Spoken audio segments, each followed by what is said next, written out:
This live stream is being brought to you by Reed Spring High School's Advanced Video Production Media Team. Thank you for watching and enjoy the event.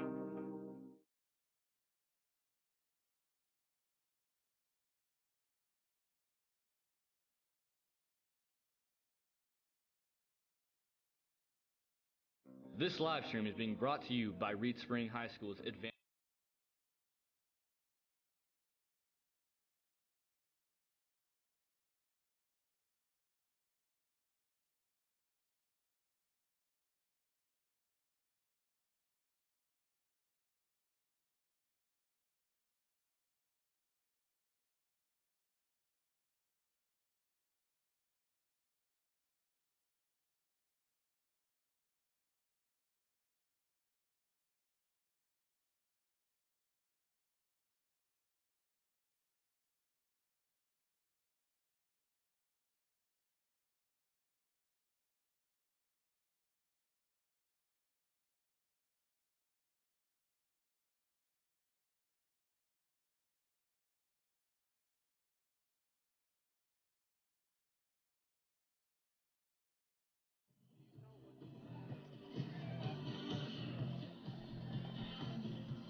Ladies and gentlemen, at this time, will you please stand and remove your headwear as the Wolf Pride Marching Band performs our national anthem.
Hello, everybody, and welcome to the district championship, where the Reed Spring Wolves will be taking on the Mount Vernon players here live right now. 6 minutes and 30 seconds until game time. This is a big game. Last week, Mount Vernon beat Seneca. They were the underdog of that game. They ended up winning by quite a few, around 20 points. Reed Spring beating Cassville last week, winning by 30-ish points, I would say. Can't remember that exact score, but either way, both teams have a ton of confidence. They're doing amazing, and they're playing at a very high caliber, and they're playing good football both ways. One thing that you have to pay attention to is not letting that confidence get a hold of you. A few weeks ago, Nick Saban, the coach for Alabama, which is obviously the best football team in college football, he mentioned that to his players, for his players, the media, he compared him to rat poison. He said they're infecting his players by telling them how good the players are, and he's telling his players, you're not that good, you need to get a lot better. And that's exactly what the Wolves and Mountaineers should be thinking, is that both teams need to get a lot better. That's what they have to have in their head. You can never think you're too good. We have some players to watch for the Wolves. Those players, as usual, you know, you guys have followed us all season. You know the superstars, and you know how it is.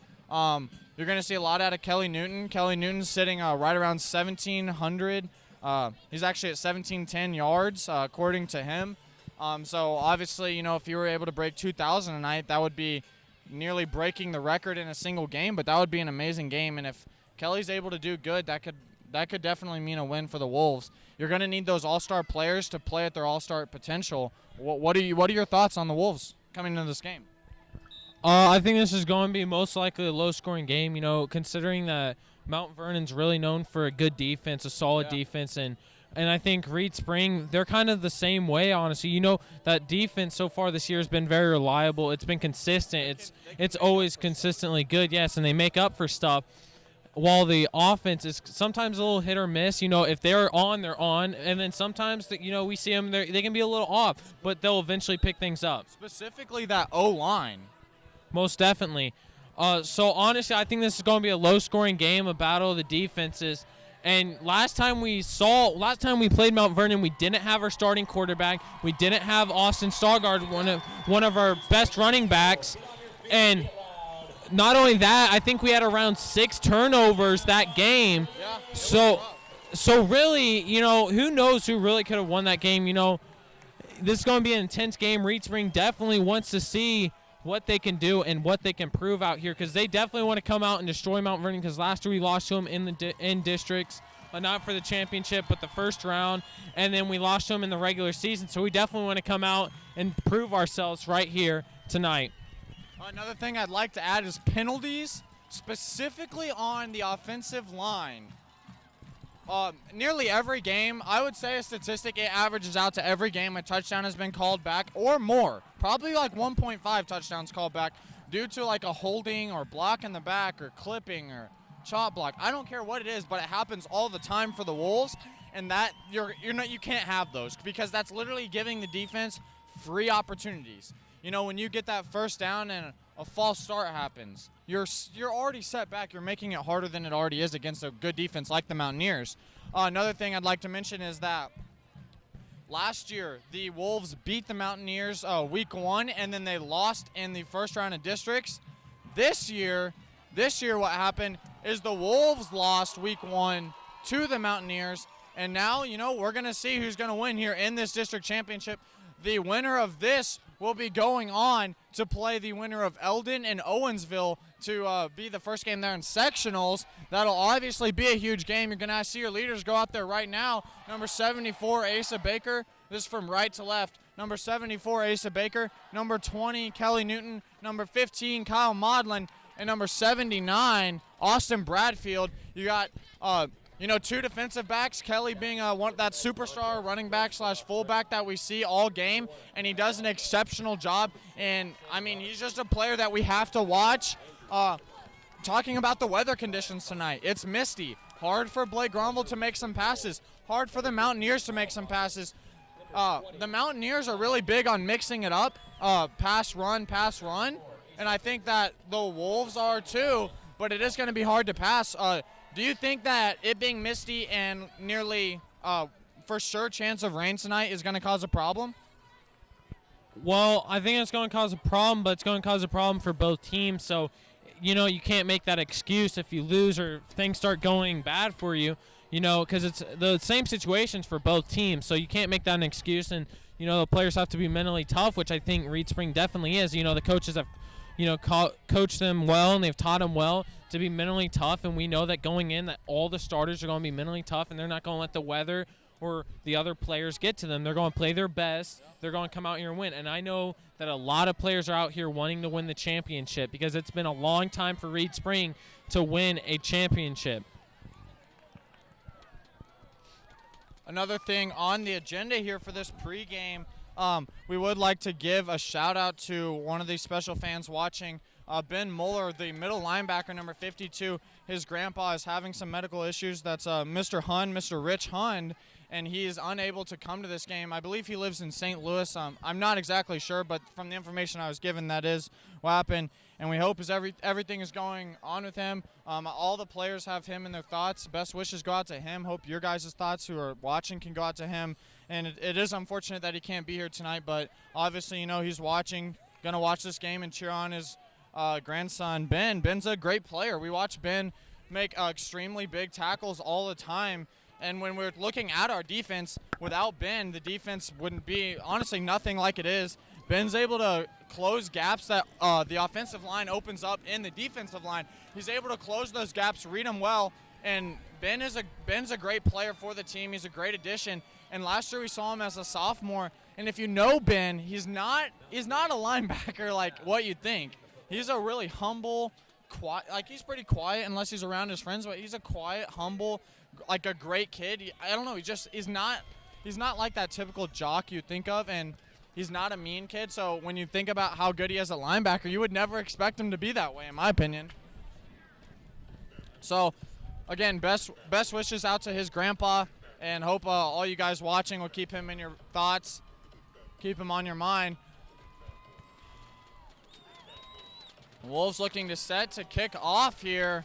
The Mountaineers will be receiving the ball here. Mountaineers looking to get a W and move on. Wolves looking to get a W. Wolves looking for that revenge. The Mountaineers and the Wolves are they're really even teams, and if both of them play bad, or if one of them plays bad, the other will win. That's how it's been, how it is in a lot of sports with the Mountaineers. They're just a really even school, in my opinion. Me and Colin play baseball. You look at baseball, that's how they are. If you play bad against them, they're going to win. You have to play good. Colton Cramblett set to kick the ball off here from the 35. That ball's going to be kicked down to the 30. He's going to bring it out and finally be brought down around the 35-yard line, possibly closer to that 40, but either way, from him catching it to the 30, he ran really far horizontally, but didn't really get upfield that much. Defense looking strong. I don't believe we have any notable injuries this game. Everyone seems healthy. Everyone seems good to go. Cody Hughes, I believe, is back. Yeah, we're not going to see. Yeah, he has been back for a few weeks, but if you do remember, we were talking about him being out for a concussion. I'm not sure we'll see too little of him or too much. We'll just see how the game goes and see what we're going to get. But I'll tell you right now, the Wolves are going to play the players who are going to get it done. They're going to play the best players out there.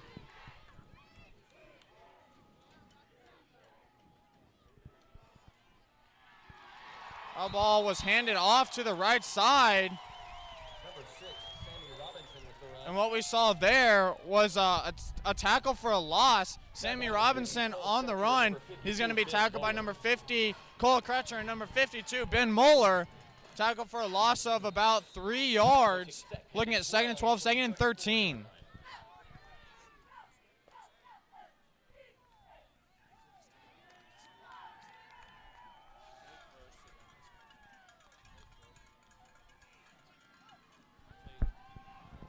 It's going to be a halfback draw there, as he will fake the pass, hand it off. Sammy Robinson is going to get a few yards.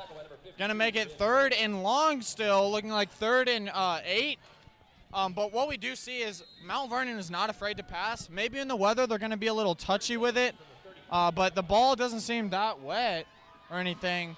We'll see how it goes here. Lining up 5 wide as he rolls out to the left.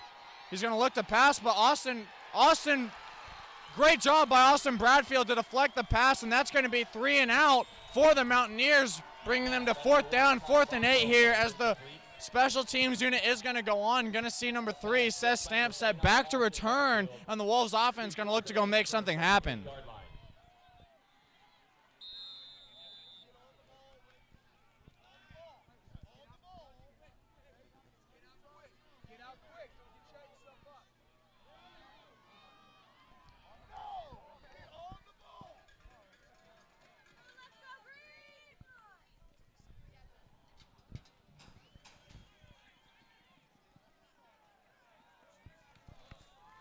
Wolves going to get possession here on the 17, 18-yard line. Wolves looking to run a very quick offense, just telling the offense to get directly on the ball, not going to huddle up, going to try to start it with a bang and put the Mountaineers, in a bad spot. I mean, literally the Wolves are waiting on the referees to put the balls down so they can go. Ball is on the 17-yard line. Again, we're looking to minimize those penalties. Those penalties will be costly early. Going to send Logan Plum in motion as well as number 22, Austin Staugard. Basically going to swap sides there. That ball handed off to Kelly Newton.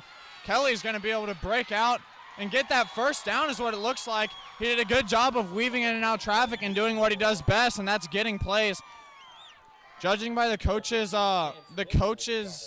body language as well as Blake Gronfeld's body language, it does look like the Wolves are going to be very quick to call plays, going to try to get those plays off and put the Mountaineers a step behind, make them play a little slower. Going to see if we can get the offense to jump, but just not.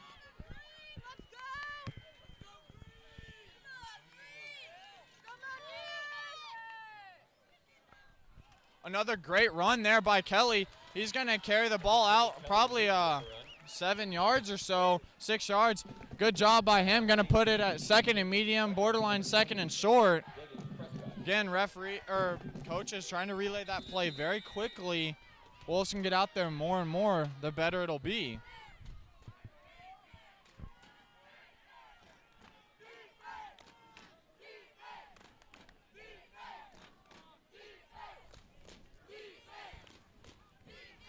Second and 4, ball handed off to Kelly Newton once again. He's going to fumble the ball there. Mountaineers will recover it. That's Kelly Newton's first fumble of the year. That's something you never see from that kid. Kelly tackled from behind. Basically what happened is some players got on Kelly's back, which typically happens, and one threw a little hammer fist down to try to break that ball up and then fell down and looked like he kicked it. Mountaineers taking it with great field possession over here on the Wolves' 43-yard line. Like we said at the beginning of the game, the Wolves defense makes up for mistakes that the offense happens. That's something we never see from Kelly Newton, and we don't really plan to see it again this whole season if the season continues after this game. Sammy Robinson is going to get the ball again. He's going to be brought down by Seth Stamps. A great job by Seth as he was pretty much the last man back. A great run by Sammy Robinson will get him the first down.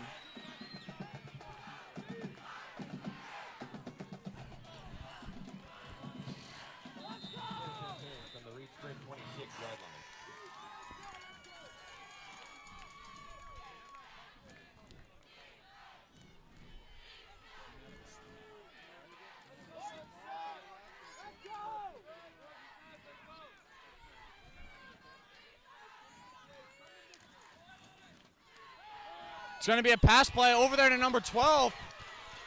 That's going to be a fumble there on the play. Might have went out of bounds before a Wolf could recover that. That tackle by number 4, Logan Plum. The ball will be fumbled, but will go out of bounds, so it looks like the Mountaineers will retain possession, looking at about 2nd and 4. Ball is on the 19, nearly to the 19-yard line. Mountaineers in red zone territory. As the field shrinks, sometimes plays can be harder to execute as everything's more condensed, don't have as much room to work with. Gonna see if the Wolves can use that to their advantage. Another handoff to Sammy Robinson. He's brought down by number 62, mixed in there with number 27, Devin Hackathorn. He does start to escape the line. Devin Hackathorn brings him down there at that bandit spot outside linebacker. 3rd and 4. 3rd and 4 from the 20-yard line.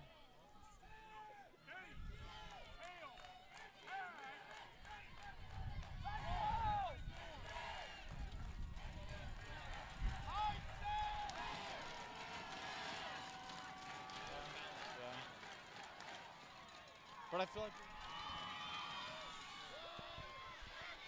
He will be brought down for maybe a gain of 2 yards. Will force 4th down again. Gonna see what the Mountaineers will do. They are possibly in field goal range, but it does look like they might go out. That would be a pretty deep field goal.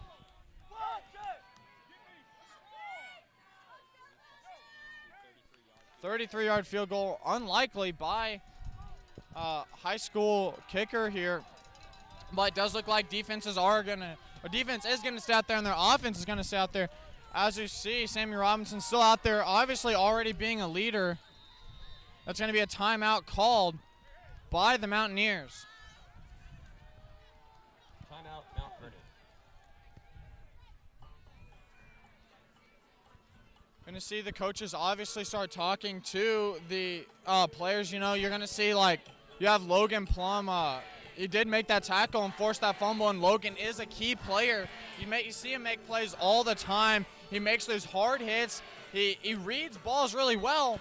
I mean, in general, Logan Plum is a player that is going to hit hard, and he's going to force plays like fumbles to happen. He's going to force drop passes, and he's a strong kid, one of the stronger kids in the school, one of the bigger kids in the school, like probably the biggest on the team. But overall, you look at him and, you know, the other linebackers, and we have a pretty good defense, pretty good linebacker group there. And then behind them, the defensive backs, they do a great job too. 4th and 2. Ball will be pitched to Sammy Robinson.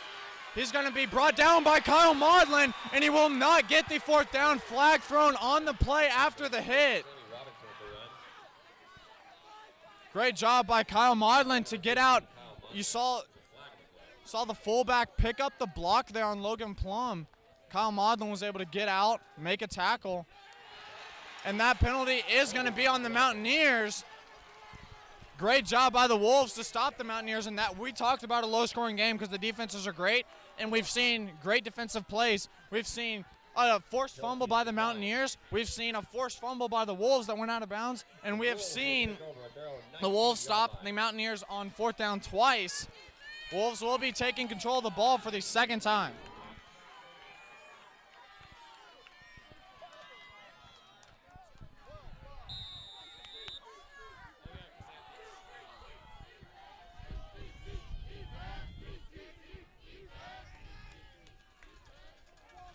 Will be a pitch to Austin Stallgard. He's going to be pushed out around maybe a 1-yard gain. What you saw there is Blake Grombold has to break down because the defender stopped. He ran to the shorter side of the field. The player stopped him. I mean, it's either take it or try to pitch it. Austin was able to gain 2 yards before going out of bounds. Going to see if they can just, 1 yard, but going to see if they can just, you know, get those runs up. Going to be a fake to Kelly Newton, and that's just going to be a quarterback keeper there. Going to see Blake Grombold dive right after he gets hit. He's going to get a few yards, putting it at 3rd and inches. 3rd and 2 yards. Marker was lined up a little off there. 3rd and 2 from the 27-yard line. As Blake was hit, probably 5 yards shy of where he was the ball is actually put down based on his dive. You're going to see Kelly Newton do the same thing. He's just going to push. And you're going to see them try to strip the ball for the fumble. Just Kelly Newton's obviously going to be more watchful of him fumbling the ball than he probably ever has. He's going to make sure to wrap it up before he gets hit, and he may not dive and stretch the ball out with one hand as much as he typically does. He didn't there. That is a 1st down.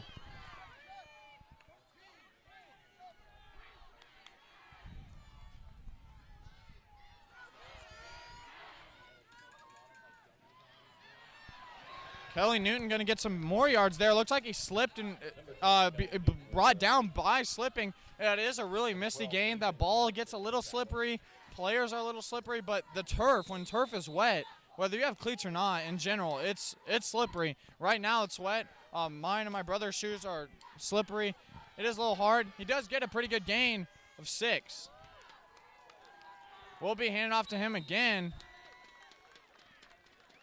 Number 20, Kelly Newton with the run. He's going to push it up. Looks like 3rd and 1. Number 79, Hayden Eisner with the tackle. 3rd and 1 from the 40-yard line.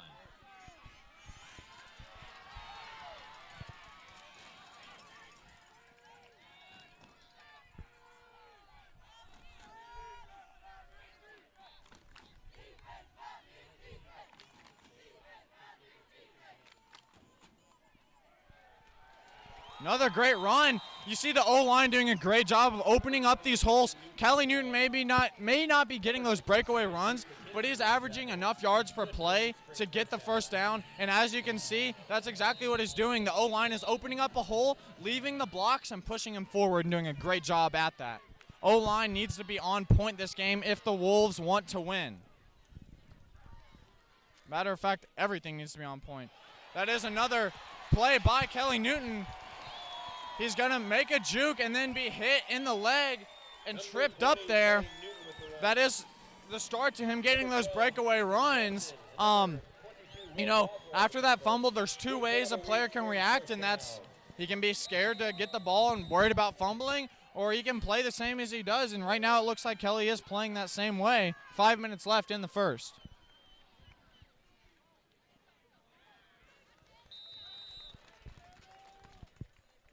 Kelly Newton with the carry. Another handoff to Kelly, gain of 2 or 3 on the yards. Number 6, Sammy Robinson on the tackle there. Again, that is Sammy Robinson on the tackle. Great job by him.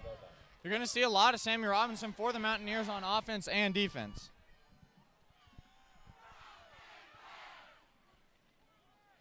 Ball pitched to number 22, Austin Stallgard.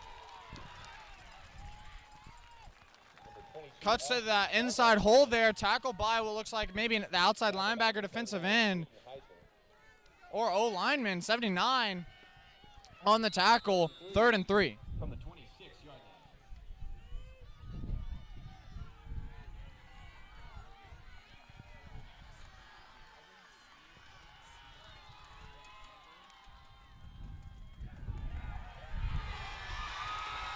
That right there is the Wolves not being able to mix the ball up enough and making poor reads.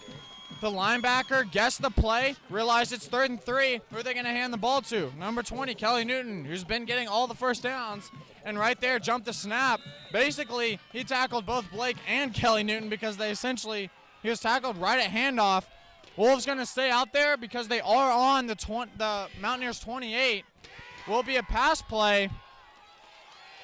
Blake has nothing. Pass nearly completed to number 10, Cole Norden. Has to try to grab the ball with one hand. Will not be complete. The line did a good job of giving Blake time. He did have to roll out after a little bit, but it just looked like none of the receivers were able to get open immediately.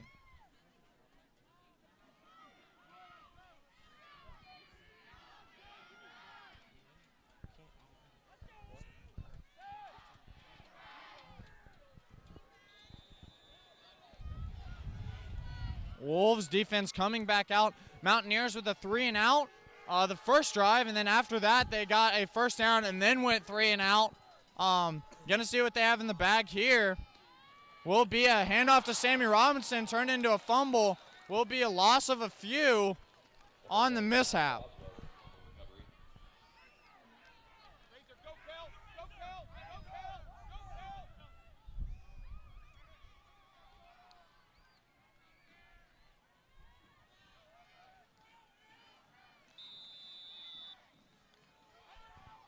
Second and 16 from the 22-yard line.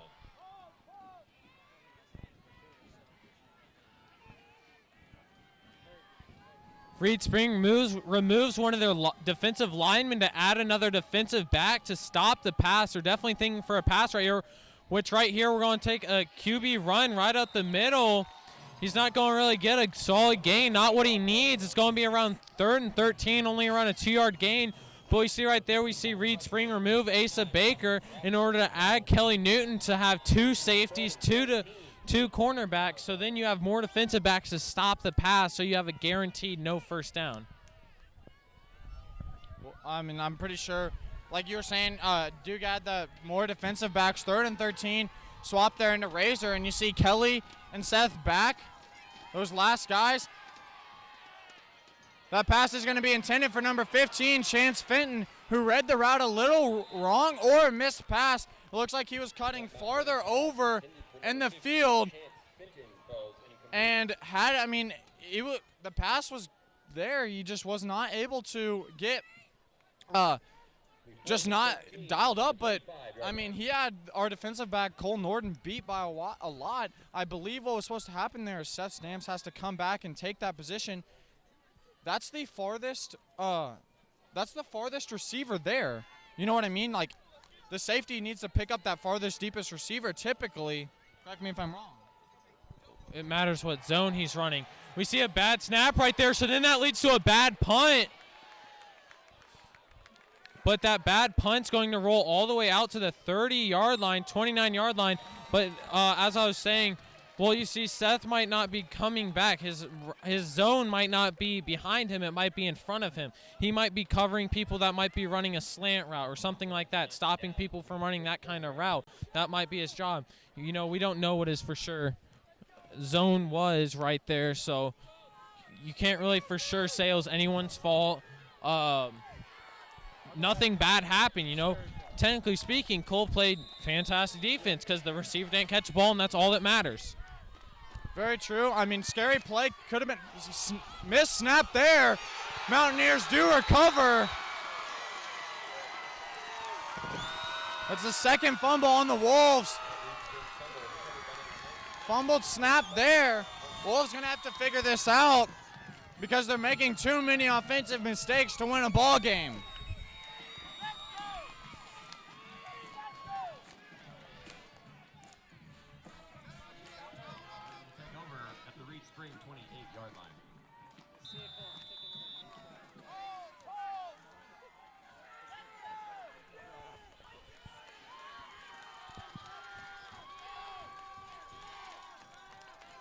Screen pass, that one deflected by number 79, Austin Bradfield. His second deflected pass of the game.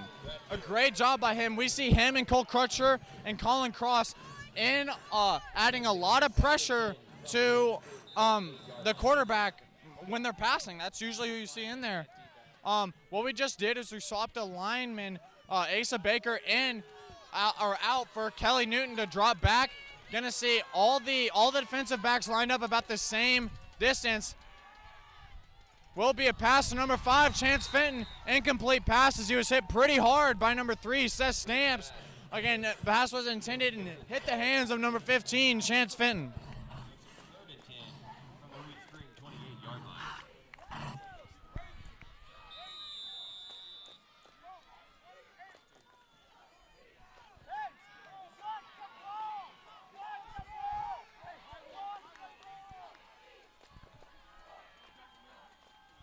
Another pass here.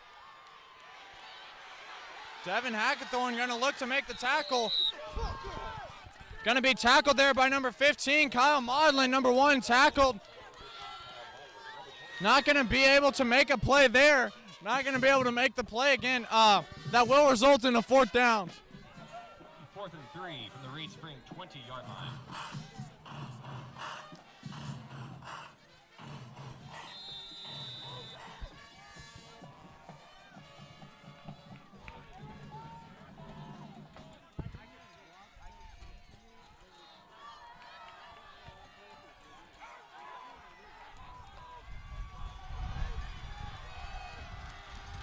Drops back for another pass. Number 79. That is his 3rd deflected pass. He's able to get past that O-line. Austin Bradfield is beasting and feasting out there with these passes. That's 3 plays he stopped just by himself. That's another turnover on downs.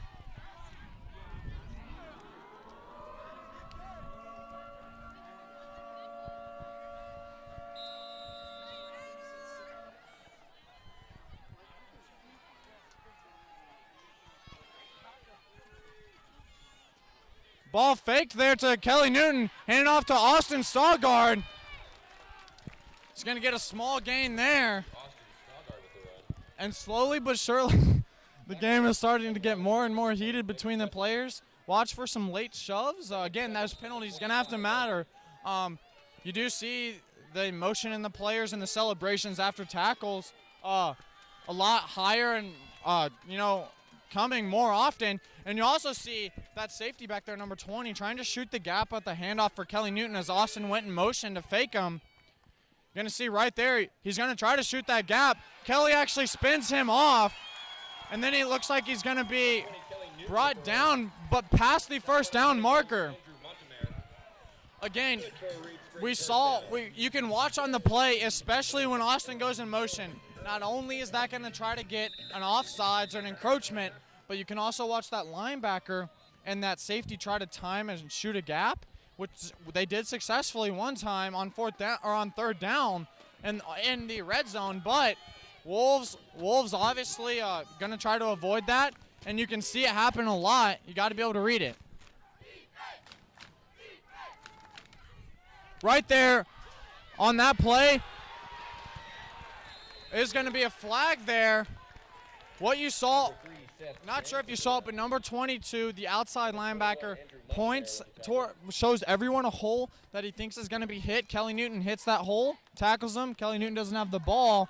Instead, Stamp's going to try to get up the field. Flag on the play. And like I said, Wolves can't have the flags because all they're going to do is bring it back, make it harder on them. That was on first down. Looks like it's coming back quite a bit. At least 5 or 10 yards, I would say.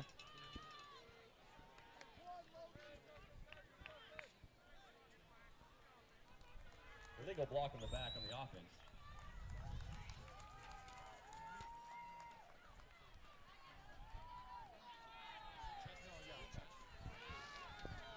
What about you're like this?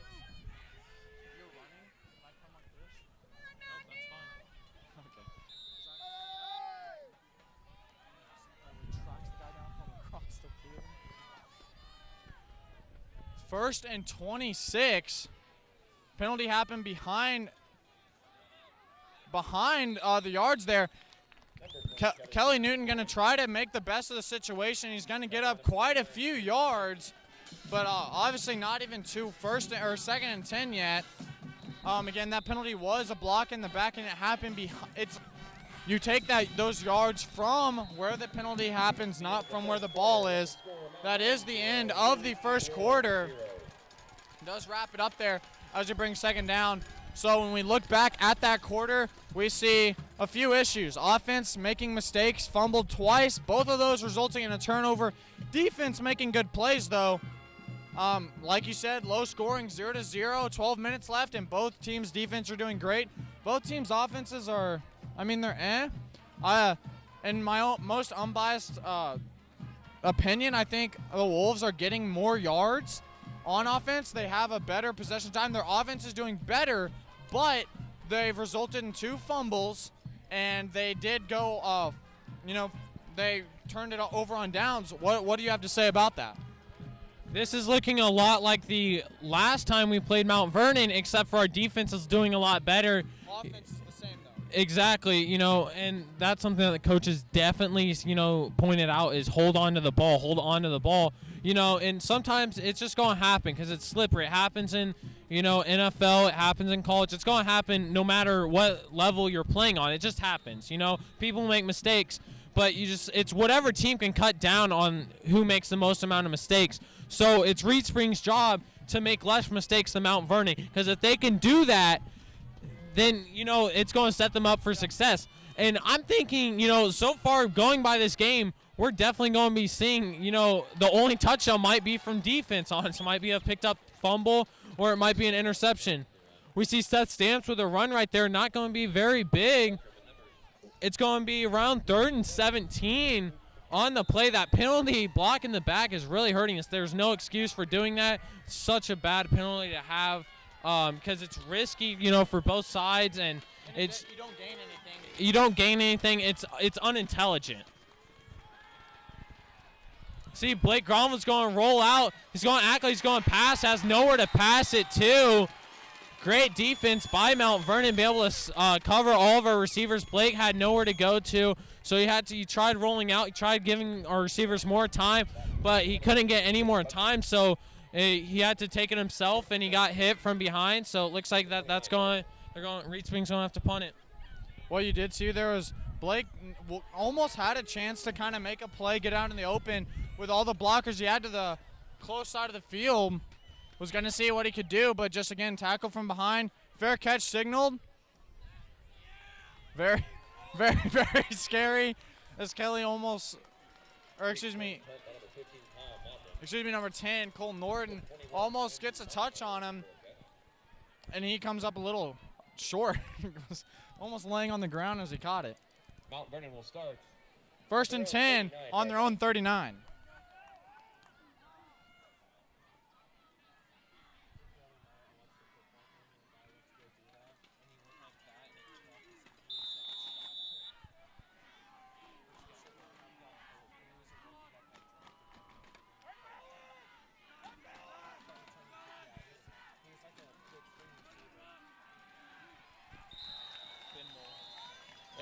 Tackle by Ben Moeller, tackled for maybe a gain of half a yard or so, but not much either way, resulting in 2nd and 10. 2nd and 9 from the 40-yard line.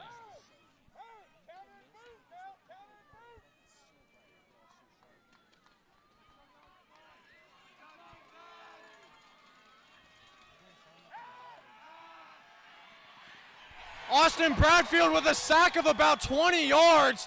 Austin Bradfield, best lineman in the game right now. He's, easily ruling the first half of the game. He's one of the biggest components of the defense right now. I don't see how you could argue differently. That's 4 plays he single-handedly stopped all by himself and created no possible way of gaining yards. In fact, he just caused them to lose 12, 13 to be exact.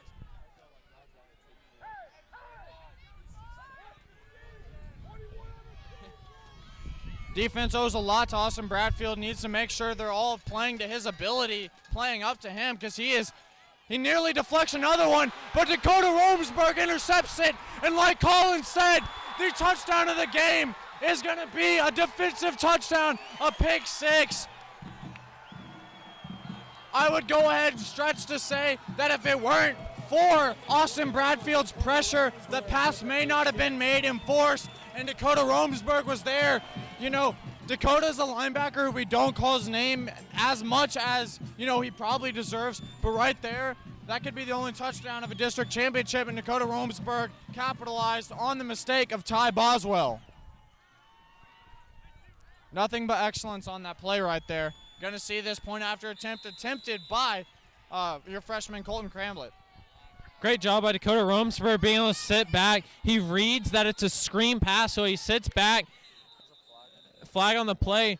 But as I was saying, we see Dakota Romsberg. He sits there and he's kind of just, creeping on the receiver, waiting for that quarterback to make, once he sees the quarterback make eye contact with the receiver on the screen, he makes a dead sprint. It looks like a penalty on the defense, personal foul. But as I was saying, it was offsides on the defense. As I was saying, he made a perfect read and he ran and he, able to get the interception and get the pick 6. That's what's risky about screen passes. If that defense reads it and you don't have the correct blocks, it usually results in a pick 6 because it's so easy because the only person that can stop you is the quarterback. We see the PAT is good by Colton Cramblett, always reliable. And so 7-0, as I was saying, you basically need to get a defensive touchdown when it comes to this game. So far, what we've seen, because both teams are having not a lot of trouble, but they're having trouble, getting the ball rolling, being able to get down to at least in field goal range.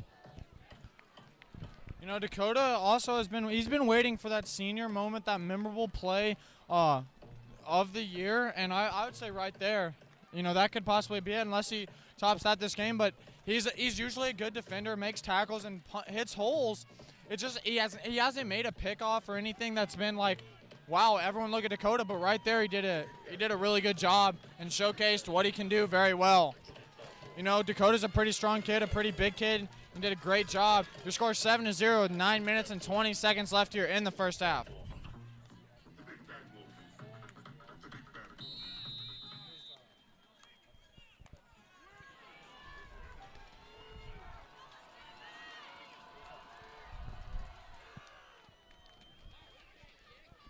Ball received at the 25. He's tackled by number 52, Ben Moeller. We see Ben Moeller and Nate Cerny, number 8. But we see Ben Moeller nearly in every tackle on kickoff, as he's typically the best defensive player on our kickoff team. I want to go back to Dakota Romsberg's pick 6. One of the most challenging things for him is he is wearing a club on his hand. You know, his hand is in a club, so it makes it harder for him to squeeze. He's still wearing it due to his dislocated thumb. So honestly, being able to catch with the club on is very difficult. And hard to hang on. It's hard to hang on. I'm very surprised he caught that. So honestly, not only was it fantastic read, it was an amazing catch, because it was basically him just catching it with 1.5 hand, I guess you could say, because he can't really close his other hand and catch the football properly.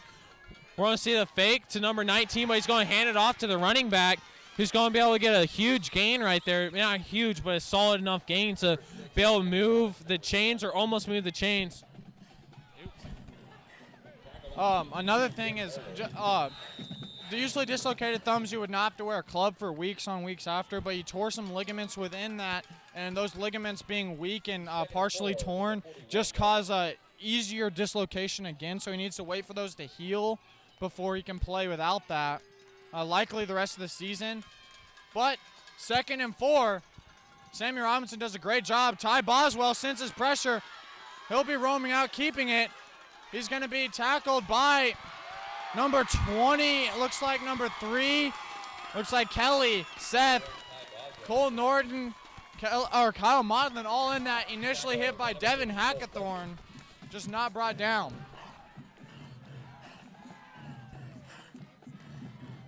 First and 10 for the Reed Spring 45-yard line.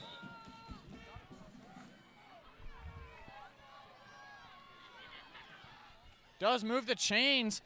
Mountaineers offense answering back very well, doing a great job of that.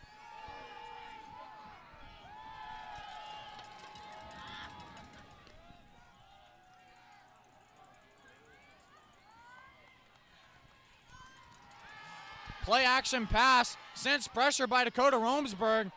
Pass is going to be too far for the intended receiver, number 21, Andrew Montemeyer, the 170 senior. That coverage paired up by Kyle Modlin as well as Seth Stamps. 2nd and 10, Reed Spring 45. 8 minutes left here in the first half.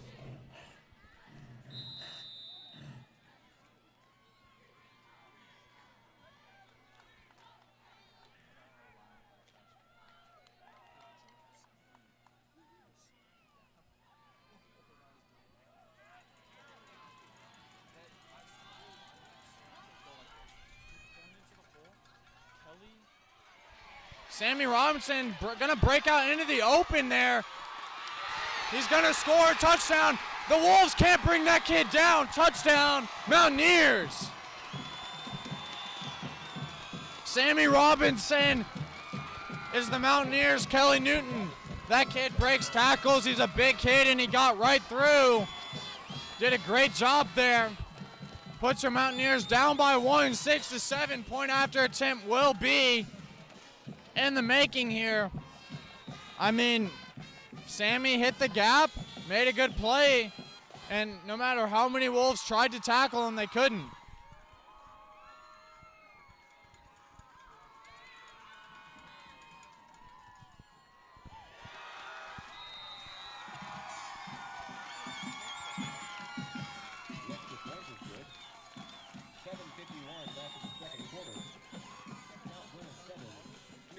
Wolves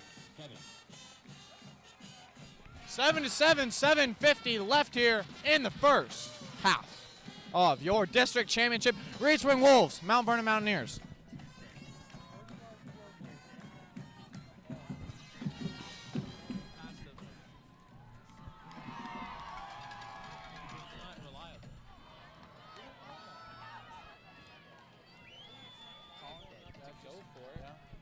I just said what a beast.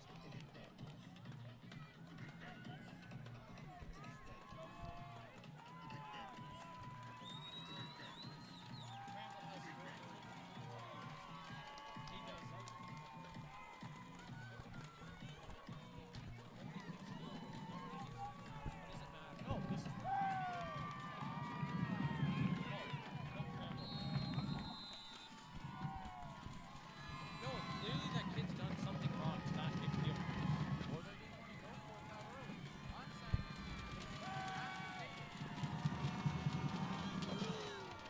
Squib kick there. Ball returned by number 1, Devon Irvin. We have seen him return it for a touchdown. Gap is going to be filled. And he's going to be brought down by several Mountaineers. Left with nothing else to do. Going to bring the ball out for a decent bit there. Not a bad carry. Not a bad play by Devon. 25-yard line, 1st and 10. Reed String will take over at their own 25-yard line.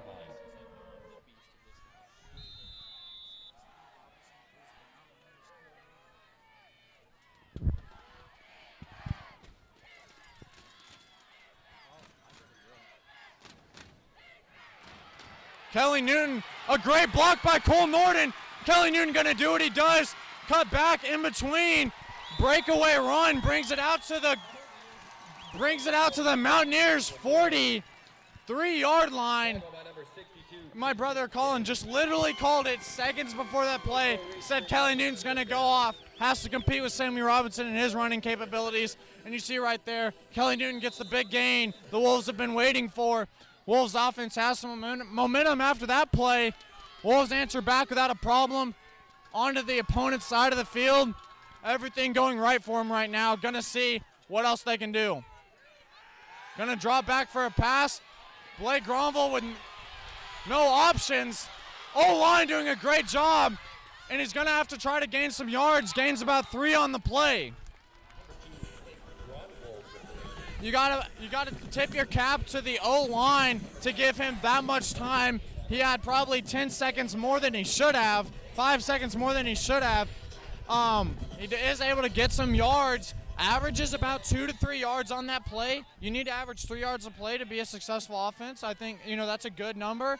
Preferably a little higher, but still good. Made the play from something terrible to something good. That ball handed off to Kelly Newton. He'll gain a few yards on the play. Number 20, Kelly Newton with the carry. 22, Will Boswell. And number 6, Sammy Robinson with the tackle. 3rd and 4 from the 36-yard line.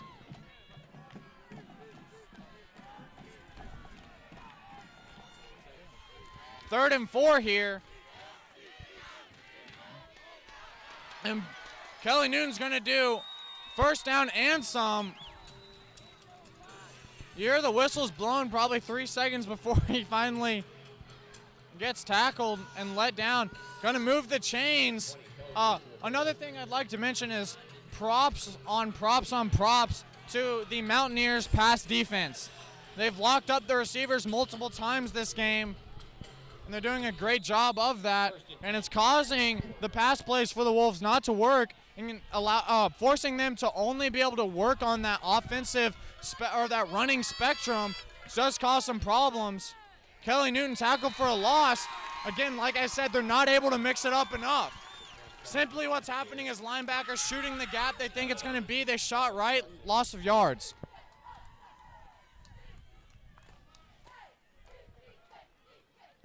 Second and 10 from the 24-yard line.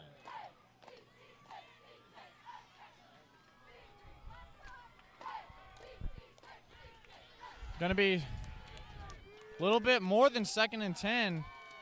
Going to be a fake to Kelly. Austin Stahlgard up there for nearly a first down. Going to be what looks like 3rd and 1, 3rd and 2 maybe. Wolves did a great job of faking. When the Mountaineers defense sees that fake to Kelly Newton, they see the fake up the middle. It's really hard for them not to bite due to how strong, powerful, and honestly scary it is for Kelly to run. When Kelly runs the ball, you have to worry. So when they get that fake, you're going to see right there, I've seen it multiple times tonight. That kid is making plays and the O-line is letting it happen. Number 22, Will Boswell, that quarterback's brother, is making defensive plays better than anyone else on the Mountaineers, in my opinion. That kid shot the gap earlier, made a great play, shoots the gap there, tackles Blake Gronville before he can even hand the ball off. That's all to the O-line. You see him creep up. I've seen it every time. You watch him creep up to the gap. He splits it. O-line's got to try to pick it up. Looking for a pass here, 4th and 7. Lining up 5 wide, 4 wide. Robinson.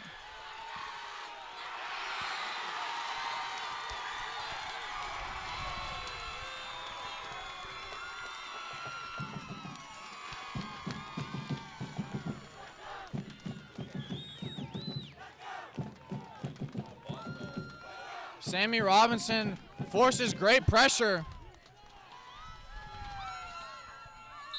Coach Moeller more than angry there with number 20, Kelly Newton, having some words with him. Not exactly sure, possibly a different route, possibly wanting him to do something else. Do have a timeout called. Reed Spring maybe going to buy time for him to talk, but either way, going to look at these players. You have Coach Gosh, head coach, Coach Lance Gosh, giving some words here too. The defense, as that is a turnover on downs on the Mountaineers' own 24, 1st and 10. Wolves going to have to figure some stuff out.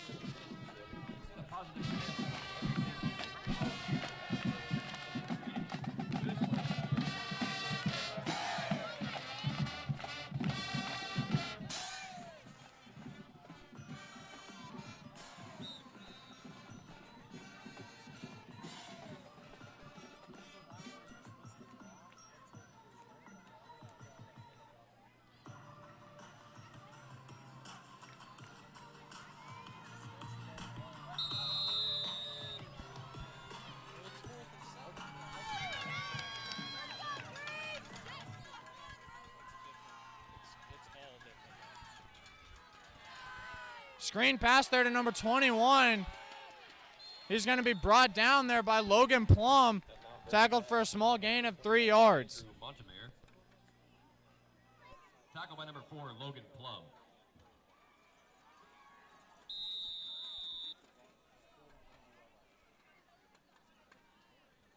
Second and 8 from the 32-yard line.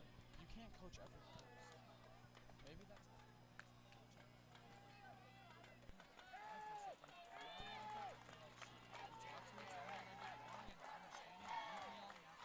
that's fine.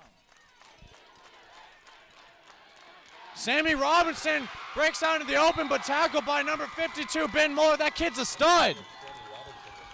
Ben Mueller's able to make plays, being the stud that he is. If it weren't for Ben, that's likely a touchdown by Sammy Robinson. Ben Mueller's making good plays out there. Wolves defense can't let the big runs like that happen. First and 10.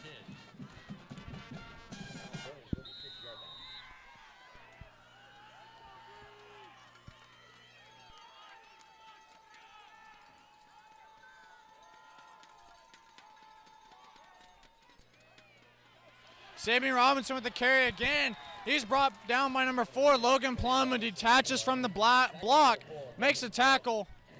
Gain of a few there. Looking like second and 8, second and 7 there on the play. 2 minutes and 50 seconds in the half.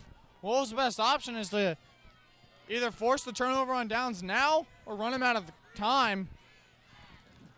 It is starting to get scary for the Wolves. They will be getting the ball back at half.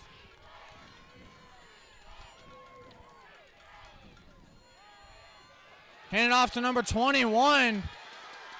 He's going to be pushed out of bounds for a pretty good gain, possibly enough to move the chains. Again, that's number 21, Andrew Montmeyer. Hear a lot of him, as well as Ty and Will Boswell. Mountaineers are making great plays, making plays they're going to have to make if they want to stay in the game and possibly come up with a W. Mountaineers offense is doing a great job, in my opinion. 1st and 10, ball is on the Wolves 40. Wolves really needing to force a turnover. Mountaineers not making many mistakes this drive. Fake to Will Boswell. Pass incomplete as it's passed too far. Looks like into out of bounds territory. That has been Ty Boswell, the quarterback's MO, is passing that ball a little too far. Has a good arm, makes good passes, just a little too far out for the receiver. Although we have seen the receivers beat the defensive backs pretty well, but like you said earlier, Colin, the number one thing for a defensive back is to not let that receiver catch the ball, and the receiver hasn't been catching the ball, so it's going well. 2nd and 10.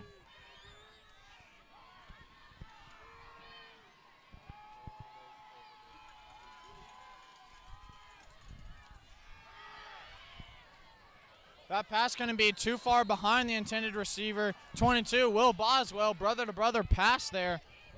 That pass incomplete. 3rd and 10.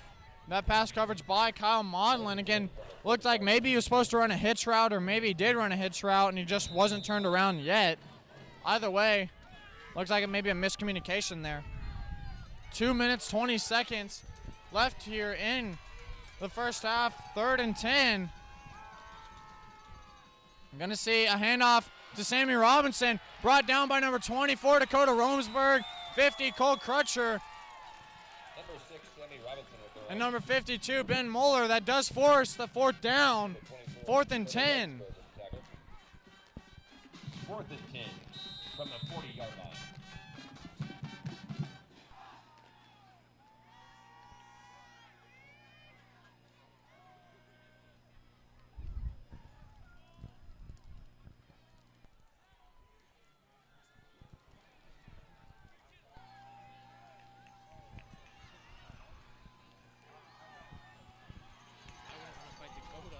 I wouldn't either.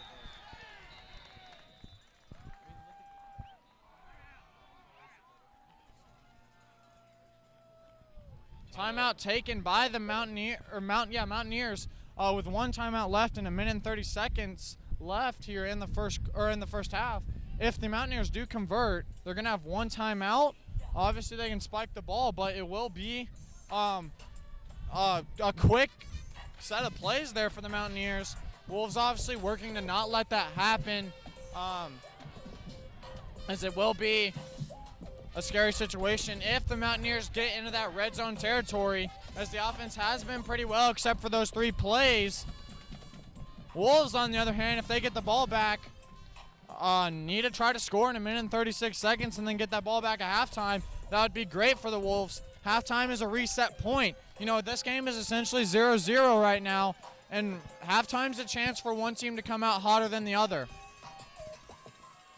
What we're going to see is lined up 4 wide with Sammy Robinson in the backfield, shotgun formation. He will just drop a dinky punt. Seth Stamps, fair catch.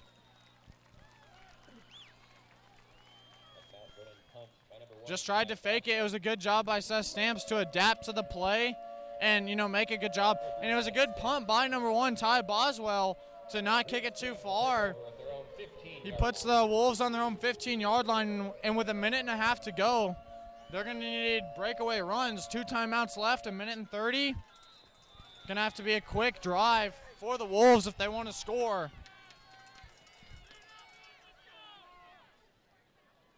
Will be handed off to Kelly Newton, who's going to get a decent gain there on the plays. He's going to hit the hole there on the outside.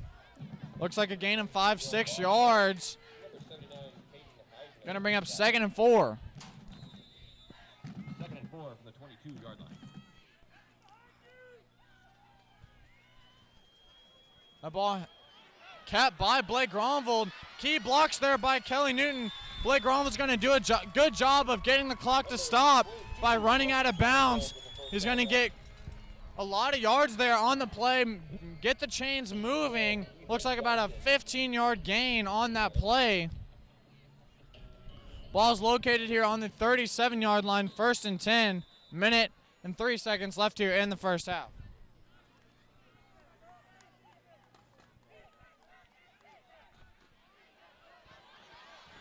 Ball handed off to number 22, Austin Stallgard. He's going to get about a 7-yard gain. Timeout taken by the Wolves. Leaves them with 1 timeout left. Mountaineers also have a timeout left. See some water brought out, and the coaches go to talk. We're going to have Coach Moeller and Coach Kessinger, as well as Coach Metlock, bringing in for a talk. You're going to see Coach Moeller talking to Blake Gronvold about the next series of plays here. The rest of the drive has to be completed in 54 seconds for a touchdown. Most likely, if a touchdown scored, it'll be a breakaway play. Just unlikely to line up I feel like it's... Icon just said 56 yards and 54 seconds. That run was also much longer than 15 yards. Or excuse me, no, never mind, it was a 15-yard run. I was mistaken looking at the scoreboard. But what I was getting at is that Wolves are going to have to make up a lot of yards, And with the time ticking, they're going to need a breakaway play or they're going to have to string 2 or 3 together. But they don't have time for many plays with only 1 timeout left. Need to be running out of bounds as much as they can. So you think we'll see a lot of plays more oriented towards the outside or try to keep punching it up the middle with Kelly? I think we're going to see them run it, and then I think we're going to see them start passing it because that stops the clock if you fail. But if you do, we see a flag right here.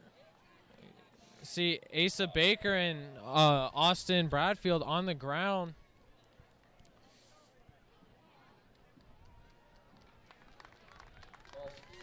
False start on the offense, something that literally cannot happen when you are about to, when you need to score right before the first half's about to be over.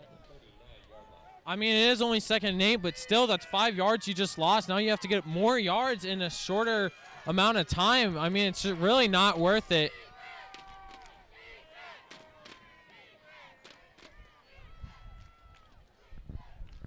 Like you said, we could possibly see some passes as passes do result in clock stoppage if failed. Also some spikes. Spiking the ball stops the clock, but it costs a down. But another thing is, O-line has done a pretty good job, I guess, of giving Blake Gronville time, but he hasn't been able to pass to a single person out there just due to the defensive coverage by the Mountaineers. It's very good and it's of a high caliber. And, I mean, overall, that's one of the strongest things the Mountaineers have going for their defense. Besides that, number 22, Will Boswell, shooting the gaps like he is as the linebacker. I think he's really controlling that part of the defense. And he is the one main reason when those runs get stopped, I think, is because of him and his knowledge and his reads. What I'd like to get to is that the pass coverage is forcing the Wolves to run a lot and only run. Not sure what was going on with the referees there. Resetting the clock to a specific time. Wolves are going to try to hand it off to number 20, Kelly Newton. He's only going to gain maybe a yard. 3rd and 8, and the clock starts ticking. We're down to 40 seconds already. That's 14 seconds expired. More than that now.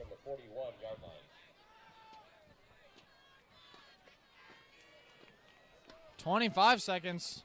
Really surprised. I think Wolves, after that penalty, are just going to try to make some plays to stop the clock. Seth Stamp's likely to run out of bounds here if he can.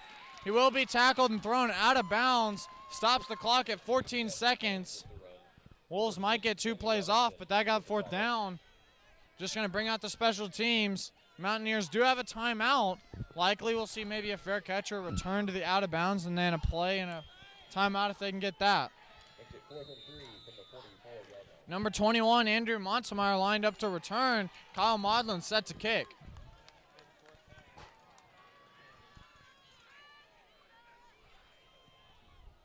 A good punt there by Kelly. Fair catch called. Ball caught there on the 25-yard line. 8.2 seconds and a timeout left for the Mountaineers. Likely to see a handoff to Sammy Robinson or a pass here, in my opinion.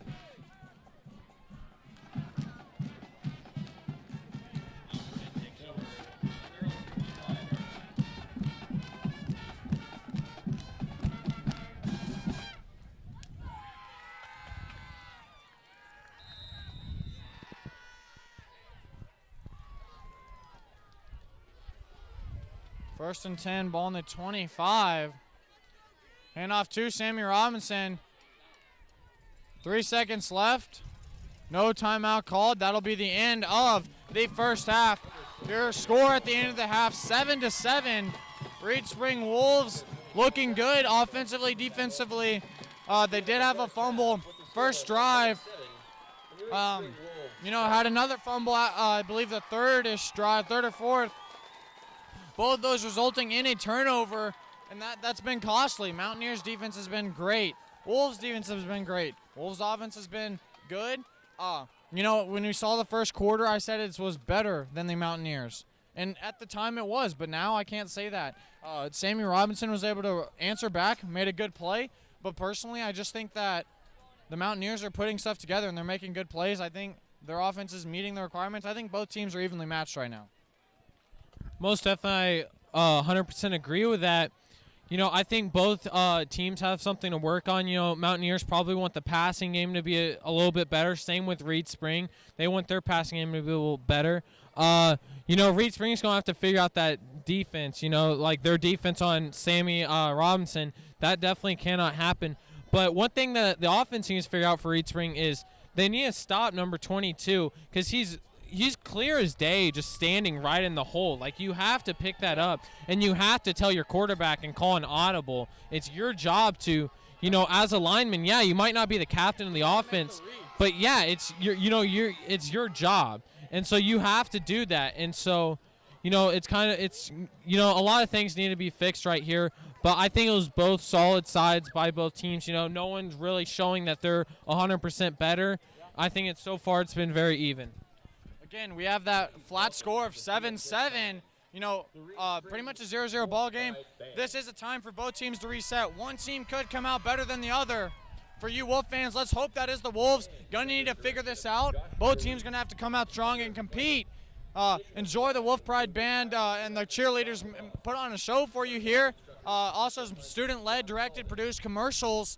So thank you again. Once again, your final score at the end of the half, 7-7. We'll tune in a little bit. Stay tuned.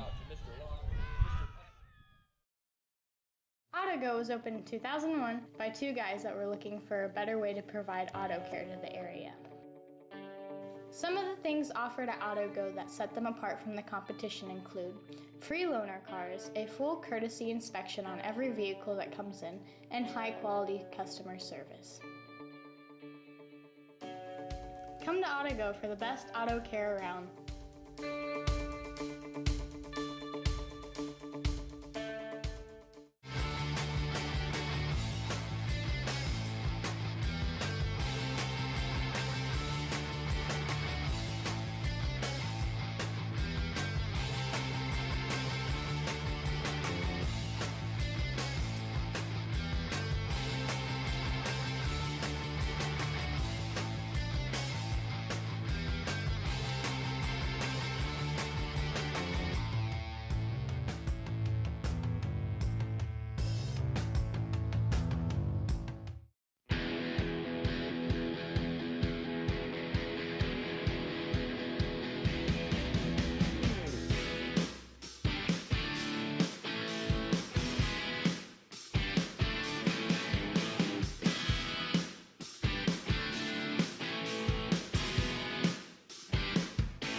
The band will also be presenting the second half of their award-winning field show, One More Time, Reflections from Band Camp.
Can't get by me. I'm number 1 in this class. I rule this lab. I'm number 1. Hey, I don't think so. Yes! Winner! I am the king! Woo! You wouldn't do it there. So, don't do it here. Sportsmanship. It's up to you. What? Jerk. Pop's Dairy Dell has been family owned and operated since 1958 in downtown Reed Springs. For over 50 years, Pop's has been serving locals and visitors classic diner food. Burgers, fries, and onion rings are all made fresh to order. Soft serve ice cream is on hand for your favorite sundae, or try a flavor burst cone with any combination of our 8 great flavors. If you like quality food made fresh to order, Pop's Dairy Dell is the perfect choice. In 2012, a few students at Reed Spring High wanted to get information out about current and upcoming events in their school and community. From this, they created the Pulse magazine. The Pulse mag is 100% student-made, from the ideas, themes, writing, and photography to its edit, production, and printing. This magazine provides a look into student life, sports updates, entertainment, a school calendar summarizing upcoming events, and much more. Visit us online at the Reed Spring High School homepage to find our link.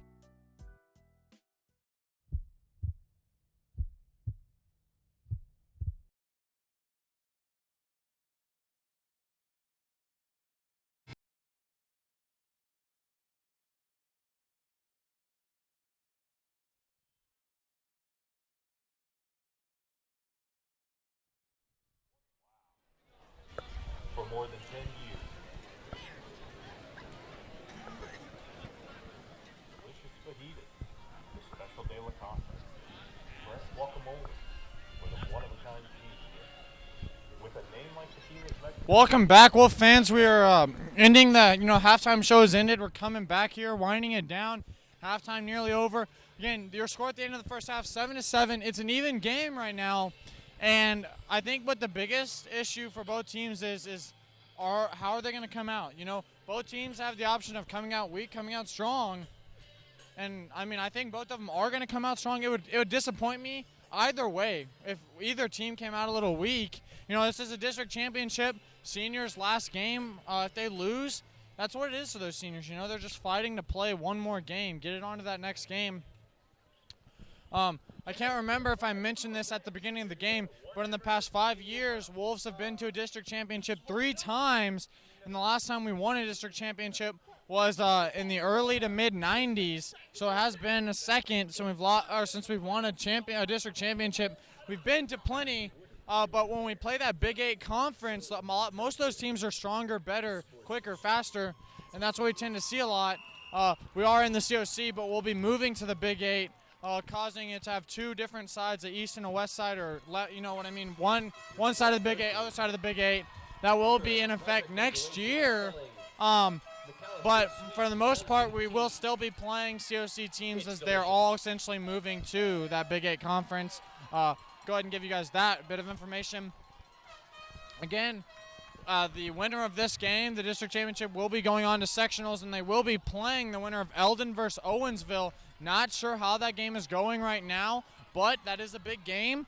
Owensville is expected to lose that game, I believe. If Owensville wins, or I believe that is what it is.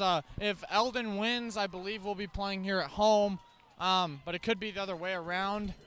Either way, there is a chance for a home game.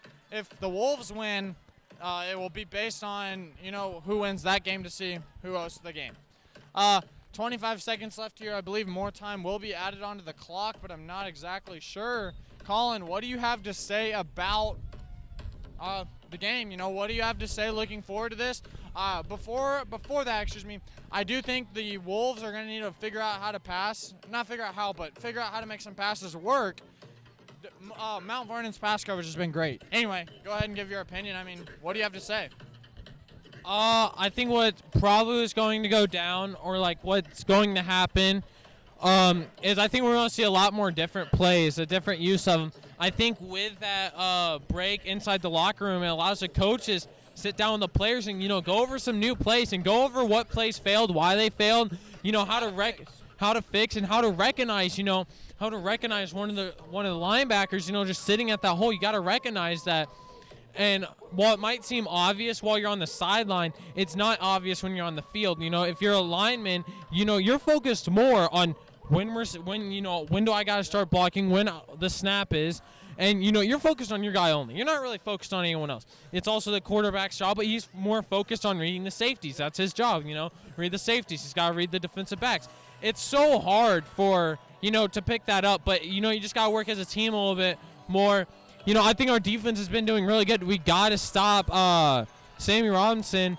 But one thing that we can do to stop him is, look at the plays that he ran, and then be like, okay, so that's what they did. And if they can read that, they can stop it, just like what they did with Kelly later in the game. Yeah. You see Will Boswell has been hitting holes. That's the linebacker talking about number 22, making big plays. What I would like to kind of not necessarily argue, but sometimes what we've seen so far from Sammy Robinson, it's not necessarily about that read. What it seems to be about is actually hitting him hard enough to bring him down. He's staying up through a lot of contact, and I don't really know that there's anything you can do to counter that. Like if the kid breaks a tackle, he's going to break a tackle. He's going to hit you hard. You have to make sure fundamentally, correctly tackle him and try to make the best plays you can. Wolves are going to see what they can do here.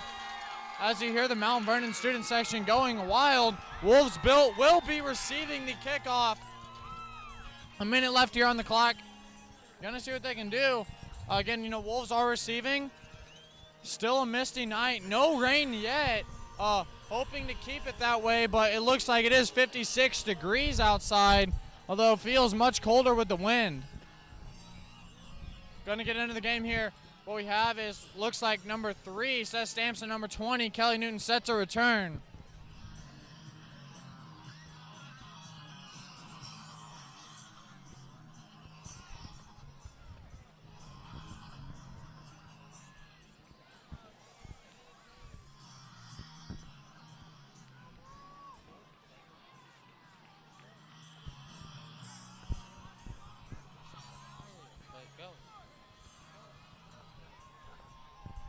Mount Vernon getting ready to kick it off to the Reed Spring Wolves.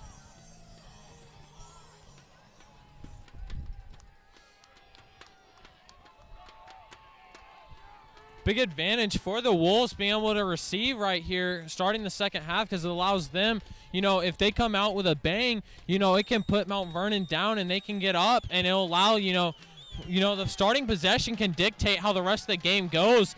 And, we're going to be seeing Reed Spring come out with a big bang. They're looking to take this game away.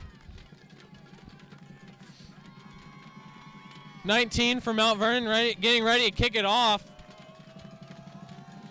And the second half has now begun as he's going to kick it deep out to Seth Stamps, who's going to muff it, and he's going to take it himself. He's not going to get a huge gain right there because of the muffed kick.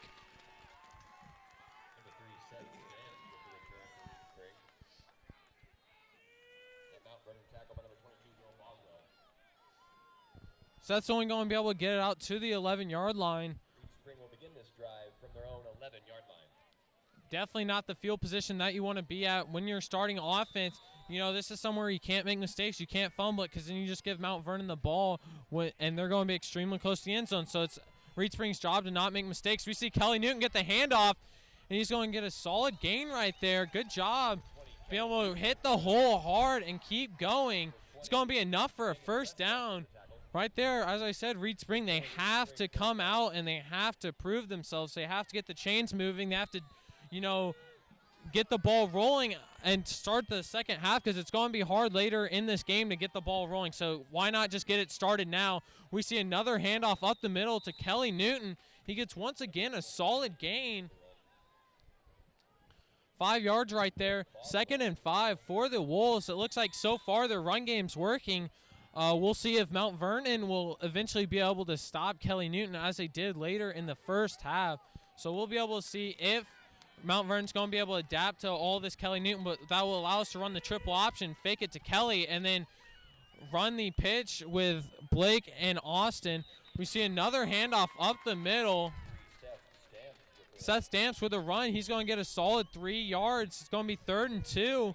Reed Spring definitely, showing what they're best at, and that's ground and pound and running it up the middle and wearing down the defense. And that's what they're known for, and that's what they've been very popular to do. And it causes the defense to get tired, and then they're able to have a breakout run by Kelly, Seth, or Austin, or Blake. And it's definitely a good offensive scheme. Going to see another handoff up the middle to Kelly. Kelly, he gets hit right at the line of scrimmage, but he keeps fighting, being able to move the chains. He's going to be able to move the chains. Great job by Kelly, getting a huge gain right there. Not a huge gain, but a solid gain. Big gain for, to be able to get the first down.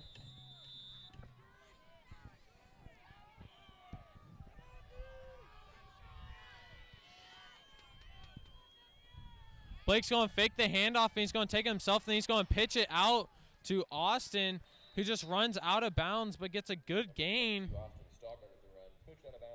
of around 7 yards. Good job by Austin right there. Good job by Blake being able to read it. For Blake right there, he either takes it himself or he's going to pitch it out to Austin.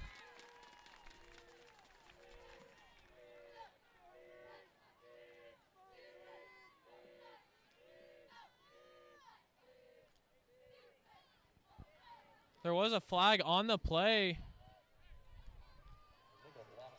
Illegal block in the back by the offense. Once again, that's something that cannot happen. No, not an illegal block in the back. It's actually going to be holding. Misread the referee right there.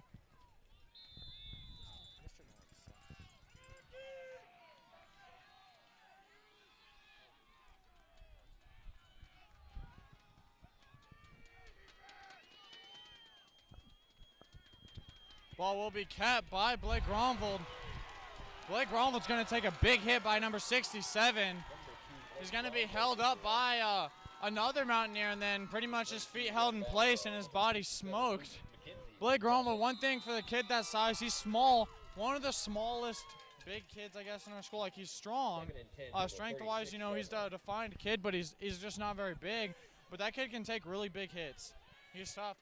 His brother Josh was able to take a lot of big hits, and Josh was able to play balls to the wall all the time. That's one thing I know about when Josh played here at the high school a few years ago, about 5-6 years ago. Josh was Josh got a lot of concussions, to be honest, because he was hit so hard. Timeout taken by Reed Spring. It was 2nd and 10 there on the play. Gonna see Coach Kessinger come talk. That is the lineman's coach, and he is going to bring that line over, kind of talk to them. You also see Coach Muller talking to the quarterback and the running backs. But other than that, just kind of going over some stuff to get this first down as they were pushed back. Well, they were unable to get a playoff in time, so they did have to call a timeout before that clock expired, before they got a delay of game. Which shouldn't happen. It could have been to not being able to hear. It could have been to a lot of things, but the Wolves they do a sign-based, they do a lot of calling out plays via words, but they do a lot of sign-based, kind of like a baseball coach giving signs or something like that, so that they don't have to worry about not being able to hear. 20 seconds left here on the play clock.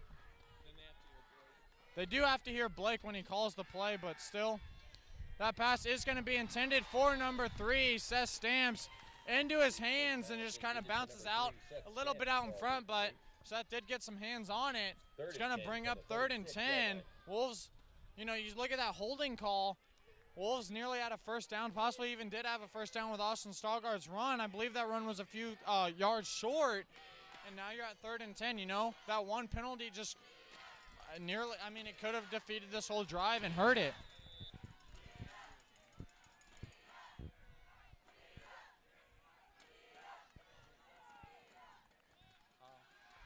Ball handed off to number 22, Austin Stallgard. He'll gain about 3 yards on the play. Results in a 4th down. That holding penalty cost them the whole drive. 20, Jagan Prescott. Number 65, Carson Dake with the tackle. In a close game like this, 7-7, those timeouts are valuable. You know, you'd rather be burning one in the fourth quarter if you have to, you know, not get a delay a game. But instead, you're burning one at the beginning of the third quarter, and that kind of brings up some problems. That punt is blocked. It is going to go to the end zone. That's going to be a touchdown. Mountaineers puts the score up. 13-7. Mountaineers up. Collins said it. Defensive plays are what could win this game. Wolves scored off a pick six. Sammy Robinson comes back the next drive for the Mountaineers, scores. Right there, special teams scored. The offensive special teams didn't give Kyle enough time to rotate out. Wolves make the same punt every time. It's not a catch and kick. It's a catch, roll out, and kick. You see it in rugby a lot. That's where the play kind of comes from. Kyle rolls out like that to kick the ball. The offensive special teams didn't give him enough time to roll out, and he was forced to try to kick it into the chest of two defenders. Point after attempt is good. Mountaineers up a touchdown. 8:45 left in the third.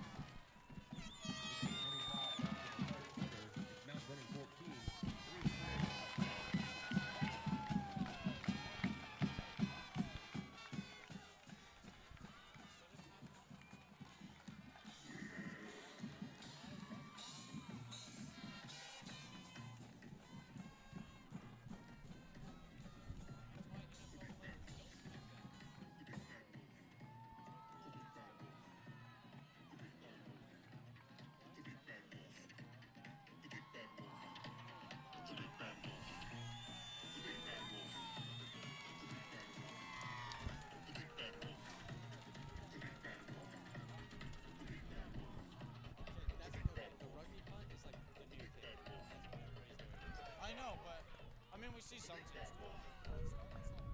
Offensive special teams, once they take a play off, resulted possibly in a lost game. Like, instead of having your guys go back and the guy return on the punt, if they just come in, it's getting lost. Corey's going to get his. We look there at the play, you know, that mishap with that special teams in, they decide to take a play off, or I'm not exactly sure what happens. It's going to be a touchback, but when the offensive special teams decides to take that play off, that can cost that team in a district championship just because of that play, and that's a problem for the Wolves. You know, that's something that they're going to have to make up for now. The Mountaineers made up for their play. They made up for that mishap where Dakota Romsberg got a pick six. Are the Wolves going to be able to make up for that poor execution on the punt? You know, a lot of people might be blaming Kyle Maudlin. He's the one who kicked the ball. It's not his fault. You know, he's forced into that kick. He rolls out with the rugby punt, has to do it. Nothing he can really do. Kelly Newton on the run, gains a few, 4 yards. Looks like it's going to be 2nd and 7, 2nd and 6. Looks like 2nd and 7 there. Gonna see what the Wolves can do. You know, you need that 4-yard gain. 3-yard average is okay. 4-yard average is really good. If you can sit out of that 4-yard average of play, you're gonna be doing good. You're gonna be scoring touchdowns. Kelly Newton's gonna be able to get upfield. Kelly Newton's gonna have to grab the ball and really hold on to it as he takes a pretty big hit. Austin Bradfield getting up a little late on the play. Slight limp to him, but he'll probably be okay. First down, Kelly Newton moving the chains. Ball in the 35.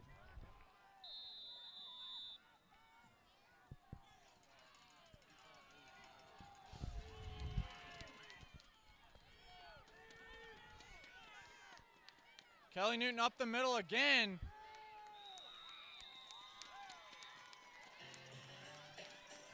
Gonna see Will Boswell come up with the ball after the whistles were blown. Will Boswell, star defensive player.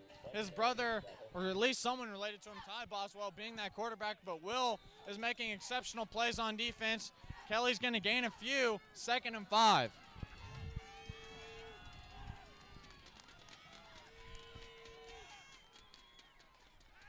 Rolls out for the pass.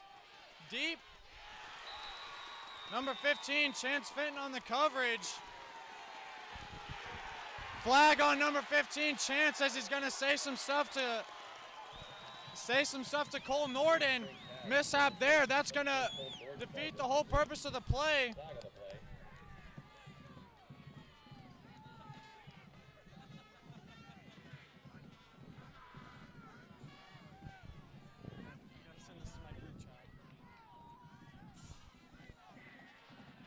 See a little bit of unsportsmanlike conduct right there by the Mountaineers. You cannot stand over a player who's on the ground and yell at them. That's something you cannot do, is stand over a player who is on the ground and cuss at him. That's just not allowed. You know, that good call by the referee. That you just can't allow that. It's bad sportsmanship. And yeah, you know, words might be exchanged, but it's one thing to stand over someone. You know, that's just taking a little bit too far. Good call by the referee. You already know that the cornerback's definitely going to be mad. You know, he's probably going to very angry, and we might be seeing him taking out that anger on Cole again or something. We see a small gain right there of around a couple of inches, a foot.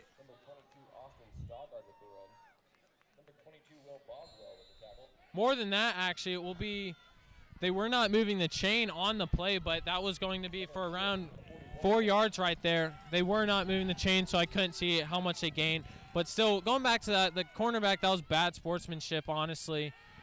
See, Blake Gronville, he's going to drop back. He finds no one to go for. He dives. He dives, and the ball comes out, and they're going to pick up the fumble. I'm surprised they're not calling Blake down. I'm surprised they're not calling him down on that play. Wolves going to have to pick up what's going on. Things are falling down for him a little bit. Nothing you can do for Blake, and, you know, that's one of the consequences. That's one of the consequences when it comes to diving with the ball out. It can become a fumble. You know, if he was down or not, you know, you can't go back and change that. See, Chance Fenton, number 15, catch that. He's going to do a spin move, and he gets brought down by number 52, Ben Moeller. Ben Moeller helps him up, even though whenever Chance Fenton had someone down, he yelled at him. That just shows what kind of player Ben Moeller is. You know, even if you're going to be mean to our teammates, Ben Moeller will still be a great guy and help him up. Probably one of the only kids on the team. Say a handoff to Sammy Robinson. He's going to break out into the open.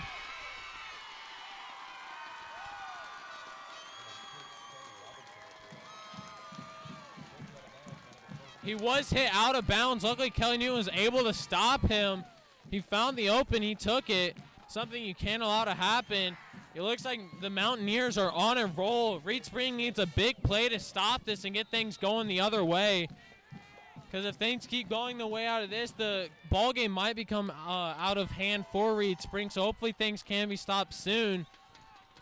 Because before you know it, the score will become unreachable for the Wolves. You see Ben Moeller once again getting another tackle right there.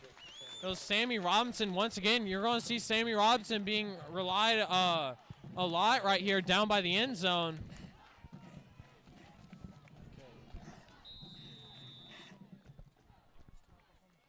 Second and 4 from the 6-yard line. Whiplash and getting hit, and his knees hitting through the ball field.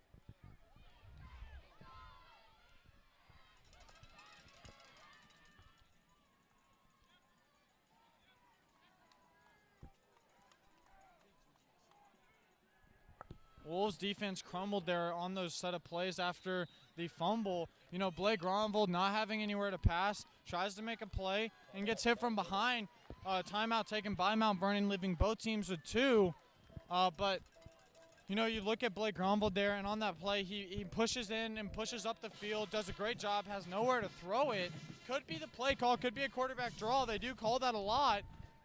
But he was hit from behind, and it forces the fumble, you know. That's 3 fumbles by the Wolves on this misty, chilly afternoon night. But I don't know. You see Kelly Newton with a fumble. You don't see that a lot. You see Blake Gronville with a fumble. Don't see that too much either. You know, they did have the fumble off the snap.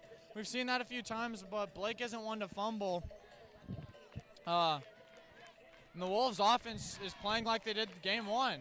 They're, in my opinion, you know, they started to play good, but now they're starting to not be able to make stuff work. They're only able to hand the ball off to two guys. That's Austin Stoggard and Kelly Newton. Other than that, they have no other options to gain yards. Blake will gain some yards, but other than that, they really haven't been doing much there. 2nd and 4, ball on the 6. Sammy Robinson going to work for the touchdown, but not quite getting enough yards. Going to force a 3rd down. Wolves looking to force the Mountaineers into field goal rather than forcing the punt, or excuse me, rather than forcing the, not the punt, but the touchdown or that extra set of downs. They want to force the field goal. 3rd and 2, ball on the 4. 5 minutes here in the 3rd quarter. It's only 17 minutes of play left.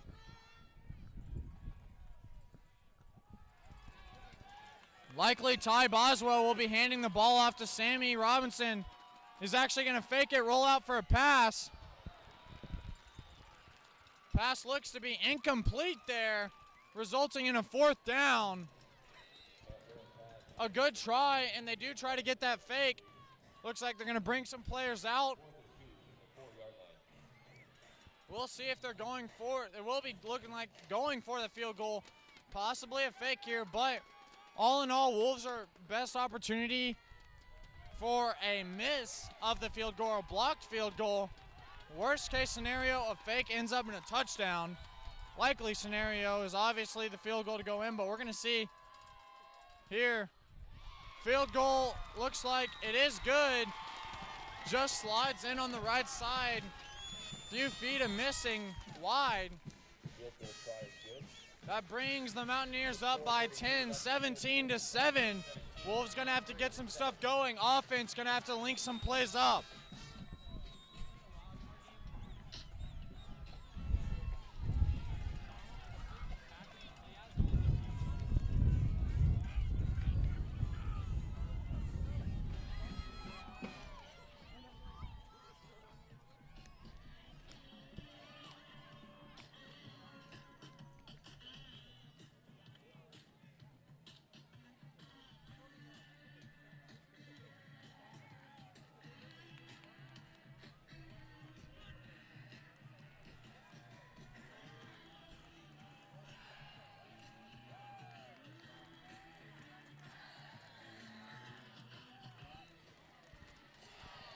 Cameron Essick alongside Devon Irvin set to return the kick here.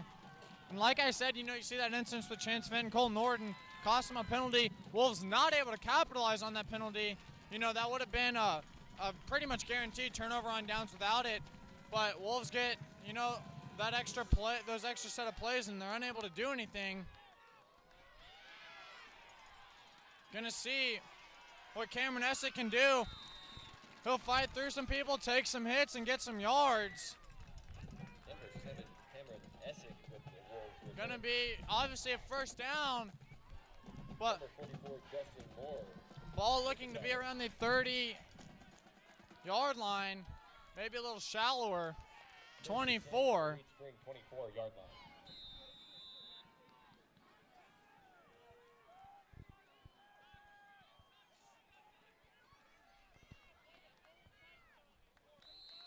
Wolves going to try to make something work, but not much on the play there. Will be a few yards. Looks like about 3 or 4. Blake Gronwood on the keeper. Ty Boswell with the tackle. Ty, the quarterback, playing offense and defense, obviously, and making some pretty good plays. His brother, Will Boswell, we've said many times, has been a key component to their defense. Kelly Newton able to get across that 1st down marker. And what you saw there is those linemen go and pick up Will as Will tries to shoot the gap. You see 2 linemen pick him up.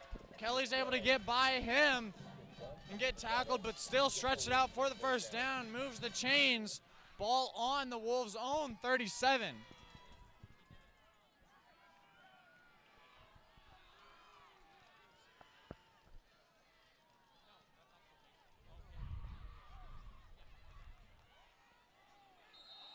Fumble, another fumble on the play.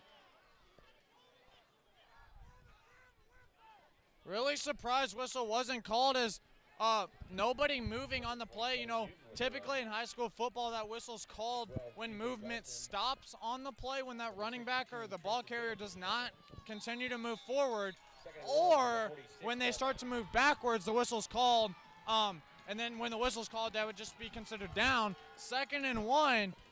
Mountaineer fans not too happy. Another fumble on the snap. Blake Gronville brought down for a loss. With it being 2nd and 1, that fumble cost him a few yards. 3rd and medium.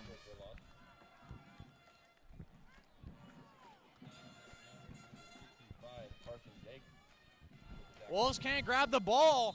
Gonna need to figure something out, whether the ball's slippery.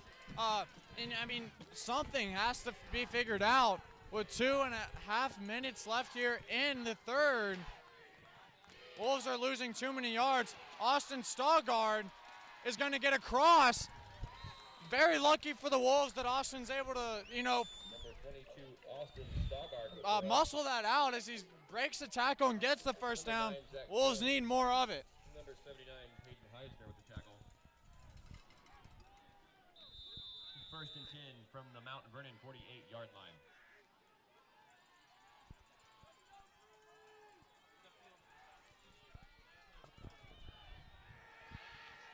Pass intended and caught by number 22, Austin Stoggard. He's going to be a horse call, not called on the horse collar, brought down directly from his back of his pads. You see Coach Chris Funk jump up and down, yelling at the referee to tell him that is a horse collar, not called, and not quite enough to move the chains. Looks like 2nd and 1.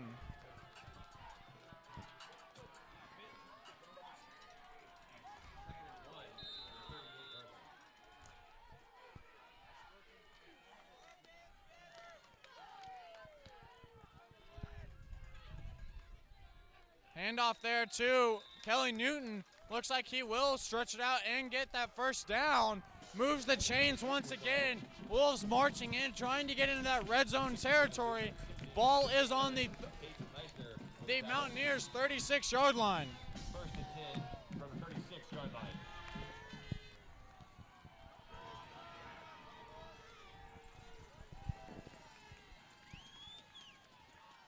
Another handoff to Kelly Newton, gonna dive before tackled. Try to stretch it out for some more yards. Looks like a gain of 3 or 4. 2nd and 6 left.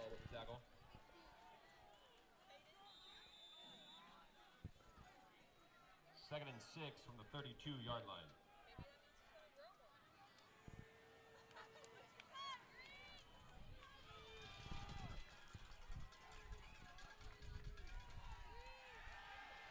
Pass intended for number 22, Austin Stoggard. Touchdown, Wolves! Great job there by Blake Gronville to connect the dots, making a wide open pass to Austin Stoggard. That's 2 passes right there, back to back in the course of 3 plays. Austin Stoggard a touchdown. Your score 13-17. With this point after attempt, Wolves will be down by a field goal.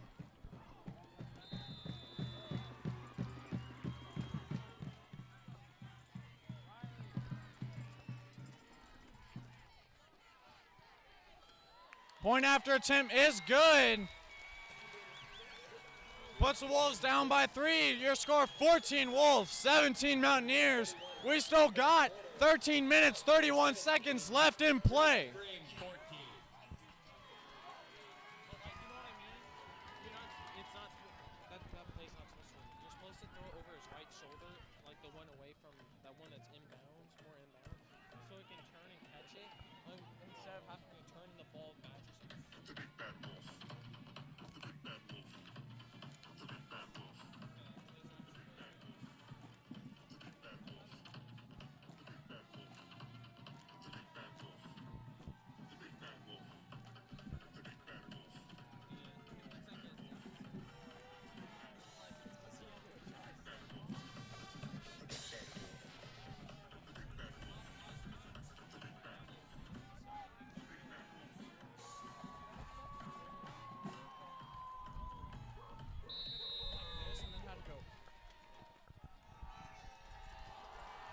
Wolves set to kick off, looking for Colton Cramblett to make a play. Flag on the play due to the ball going out of bounds. Typically, or a lot of times, you would see Cameron Essick kick a bullet down to the end zone, or at least the 5-yard line, but that doesn't seem to be happening now.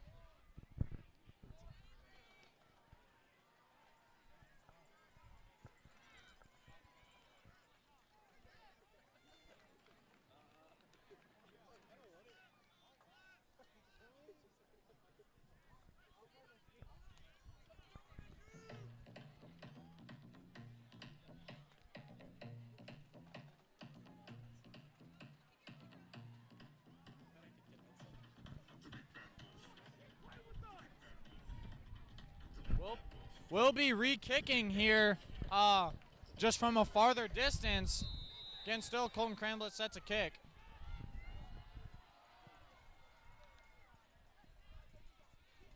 Gonna be a pretty good kick. But Wolves unable to bring him down. It's gonna be a while before they can get it. He does run a lot of yards, throughout the course of that journey, but only gets about 25.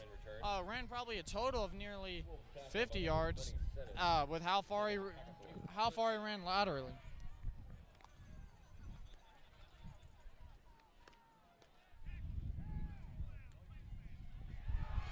Face mask by the kicking team. That penalty obviously on the Wolves there, going to bring the Mountaineers closer to scoring once again. We said penalties are going to be a big problem. Wolves have definitely lost the category in penalties, as they have plenty more than the Mountaineers.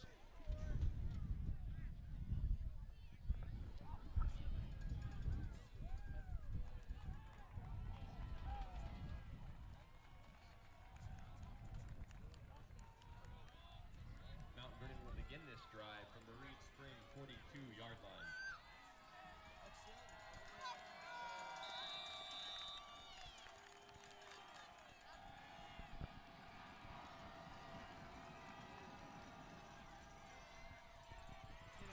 Pass intended and caught by number 15.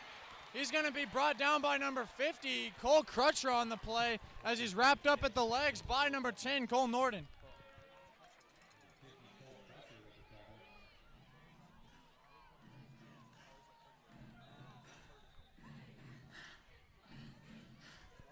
Second and 1 from the 32-yard line.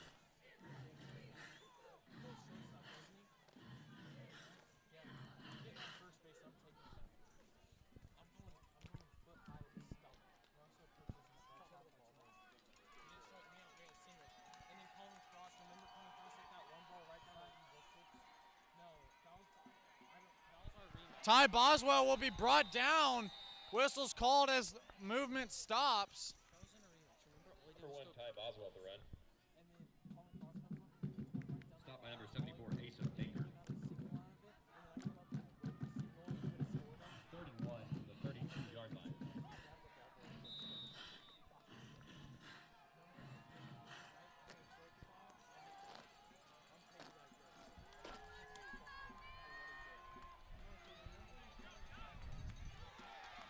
Going to be brought down by number 62, Ty Boswell, on the keeper.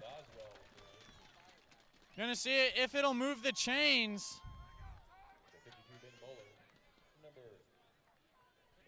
Does move the chains. Good job by Ty to get past, where he had to get. He just set that goal in mind. Moves past there. Into the third quarter, score Mount Vernon 17, Reed Spring 14. That is the end of the third quarter.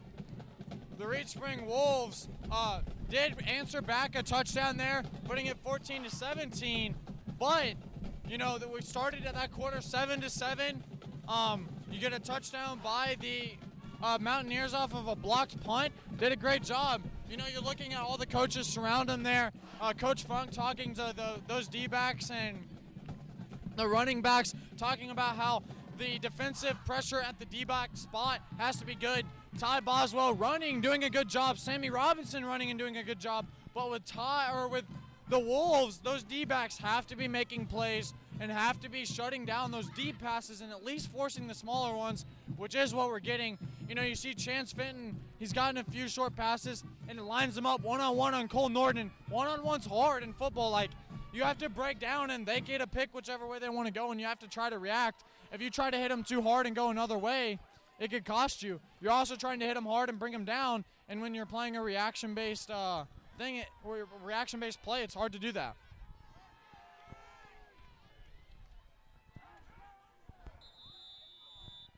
Wolves obviously swapping sides of the field here. Same Mountaineers, as the quarter does change. Will be a handoff to number 21, Andrew Montemeyer. Surprised there's no holding call. He's brought down by number 20, Kelly Newton. Number 15, Kyle Maudlin, also in there on the tackle. You see Kyle kind of try to disengage the tackle and kind of still held there by number 12. He is going to be good to play. Flag on the play. Going to see if this is that holding call I mentioned.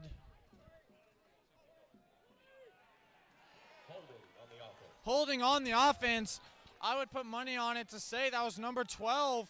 And you're going to see the quarterback, Blake Gronvold, go sub out for Kyle, as he did look like he had a little bit of a rolled ankle. He's going to take a breather, just try to get some mobility in that, see if he can start to put some weight on it. Do you think that the offense notices Blake Gronvold out there, going to try to maybe pass to his side, try to catch him off guard, or at least try to beat him up? They'll see that he's out there, but I don't think they'll just intentionally go for him and him only. What they're going to try to do is they're going to try to find whoever's open, and they're going to go to the best option. See a run right up the middle. Nobody there to stop him. That cannot happen. There's a huge hole right there by the defense, and that's what's good about that QB draw, is as he drops back, he acts like he's going past, and then he runs right up the middle, causing your linebackers to drop back, act like, you know, have to play the zone coverage. That was a huge gain right there. It's going to be second and round 3 right here.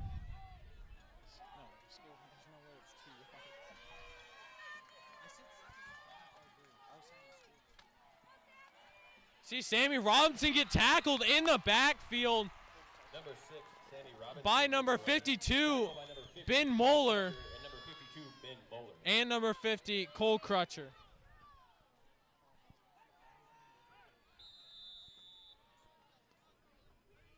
Be 3rd and 4 from the 22-yard line.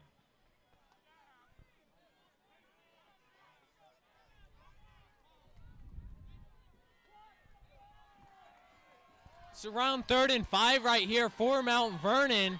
Let's see what they're going to do. Most likely we're going to be seeing a pass. Luckily we have Kyle Maudlin back into the game.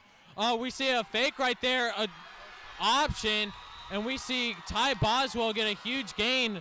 Once again, you know, Reed Spring has to stop that. I know it's an option. I know those are hard to defend, but you can't allow Ty Boswell just keep getting these open holes. Reed Spring has made, Mountaineers have made a field goal once. They're getting into that field goal range once again. I must ask you, do you think that's a problem with the middle linebackers, the linebackers not being able to plug that hole? They're too busy going to the outside, and it's causing an open gap in the middle. We're going to see a fake to Sammy. He's going to run right back up the middle, and he will get in for a touchdown.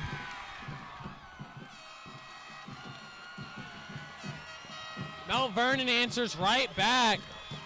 And that's what happens when you give them good field position on the kickoff. You can't allow that. And not only that, there's the face mask.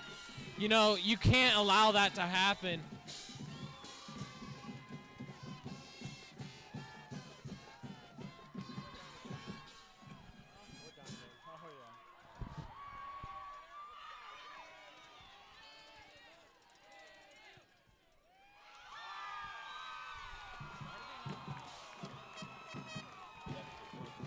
Extra point is good. Puts the Mountaineers back up by 10. 10 minutes left. Wolves, 2-possession game. Wolves got that 7 back before. It was only down by 3. Gave the Mountaineers good field position. They did what they needed to do with it.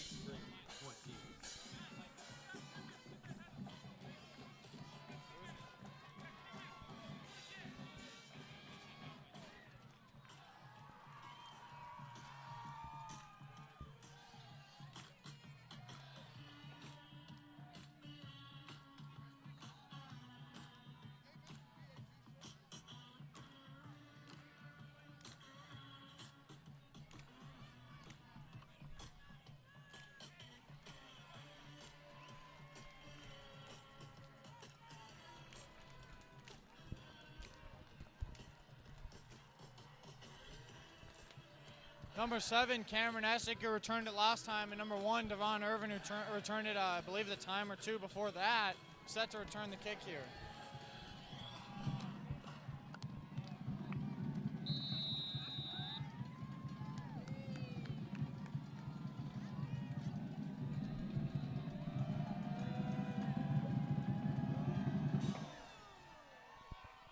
Devon Irvin to return it.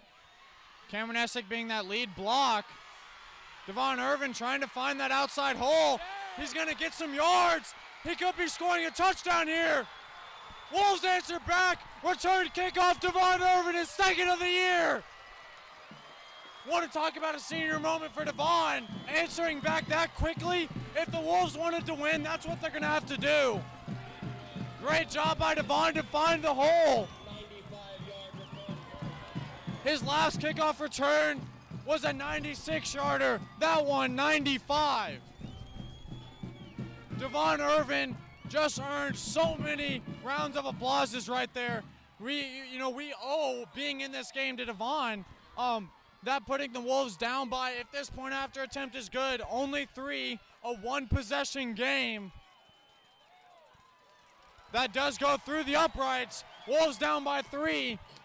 And that only took a solid 16 seconds to get back to where they were.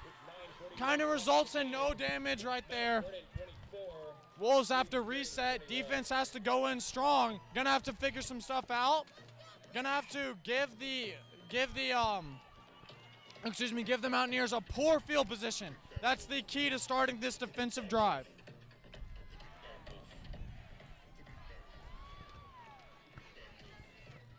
Speechless for Devon Irvin's play there. We talked about how last time he made that, that's a once-in-a-lifetime opportunity for him. He did amazing and was able to score. He made up for so much loss there by the defense and the offense. He made up for a lot of plays. Devon Irvin, everybody. Great job by him. His heart's racing. Again, great blocks by the return team. Nothing but a tip of the hat there. Great job.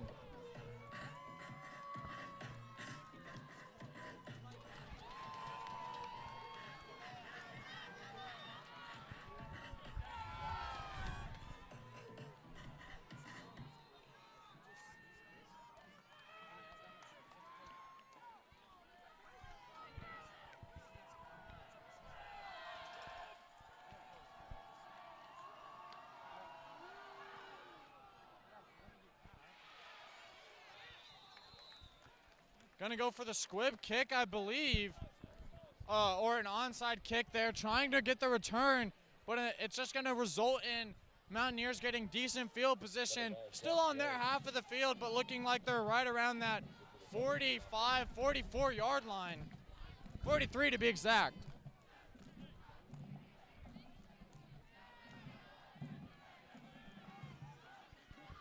Vernon will begin this drive from their own 43. Wolves should be using the confidence, the momentum of getting that touchdown off the kick, return. That should be going through their minds. Everyone should be thrilled. Everyone should be hyped.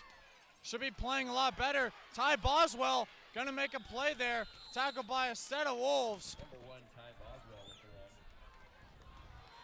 Seth Stamps taking a big hit from Asa Baker as Asa tried to come in for a tackle. Seth going the other way. Hit pretty hard there on the play. See, it took him a little bit to get up. He's had a concussion earlier this season. He's struggled with that. Gonna see what he can do here. Hopefully, up fine, doing well. It's just scary. It was a big hit. 2nd and 3. Hand off to Sammy Robinson. He's brought down by number 50. By number 52, Ben Mueller. Flag on the play. Gonna see if that's holding. Very likely to be called here. We'll be holding on the offense. Gonna bring the play back.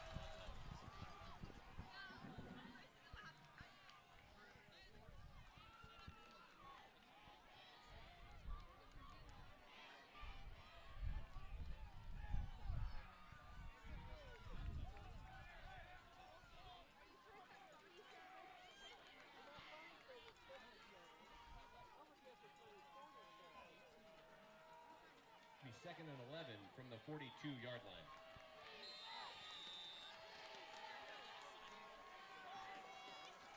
Second and 11. Wolves getting another chance. Gonna have to watch for the draw. Will be a screen pass deflected by number 10, Cole Norden.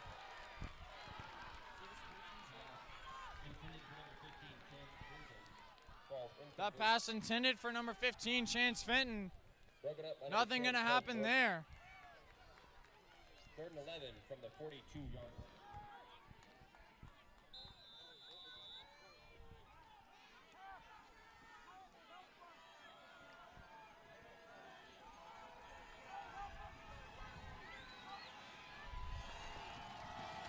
Lined up for a pass. Shotgun, obviously.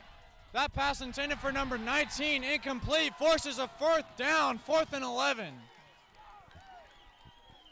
Mount Vernon pass intended for number 19. Time for the Reed Spring Wolves offense to go make some plays. 4th and 11. After this punt return, 4th and 11, 8:50 on the clock.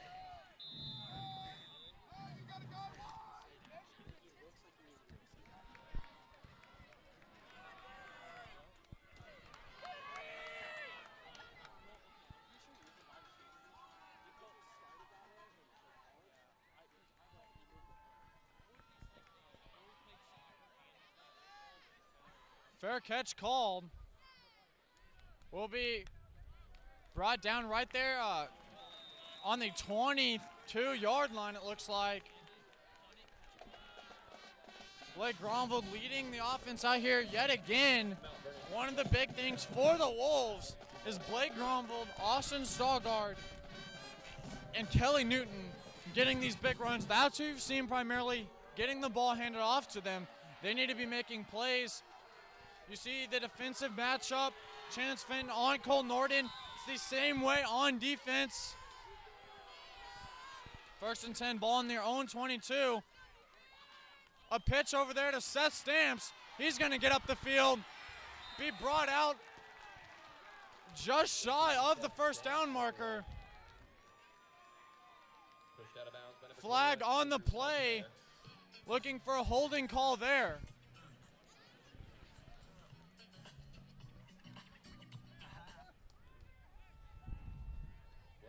Holding on the offense, just what Coach Brian Moeller expected, just what I expected when I saw that flag. You know, Reed Spring has a lot of yards due to these penalties, a lot of negative yards. That does go from where the penalty happened. It's back pretty far. Will redo 1st down, but now ball on the 14-yard line, a loss of 8.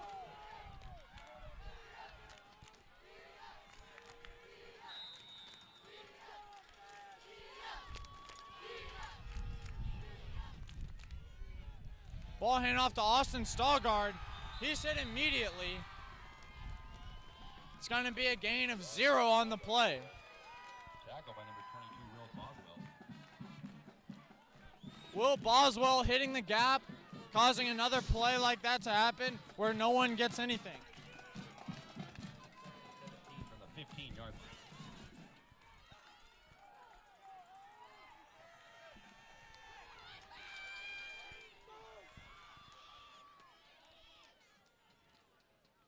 Ball handed off to Kelly Newton. He's tackled immediately. Wolves unable to gain anything. You look at that holding call. That's the reason it's 3rd and 17, 3rd and 16. Simply because of that. You know, you don't have that holding call. It could be, I mean, with 2 yards gained, it would be looking like 3rd and 5. 3rd and 16's big.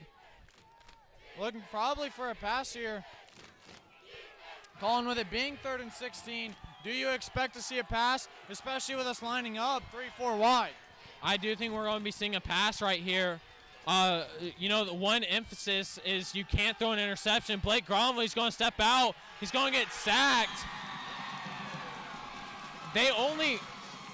You can't allow your quarterback to get sacked if they're only going to rush 3 to 4.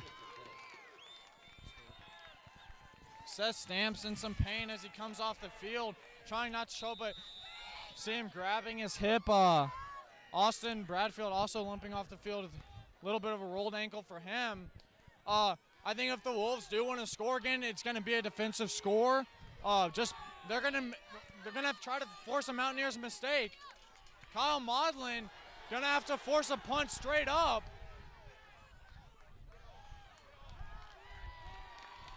As the ball's almost blocked once again on the punt. Special teams just not able to hold them. Gives the Mountaineers great field position. Ball on the Wolves 35. If the Wolves would like to win this district championship, the very maximum amount of points they need to allow is 3. Allowing a touchdown and forcing a 2-possession game, probably going to have 2 or 3 minutes at least wasted off the clock by then. If they do score a touchdown, put you at 3 minutes to score 2 possessions or 2 times. Very unlikely. What the Wolves need here is a pick or a fumble, forcing a turnover, not a punt and not a field goal. They need to force a turnover, try to get that ball back. Right now, the Mountaineers defense able to stop the Wolves offense. Much better than the Wolves offense is able to stop the Mountaineers defense. That's a big run by the Mountaineers, and that could just likely bring them closer to winning a district championship.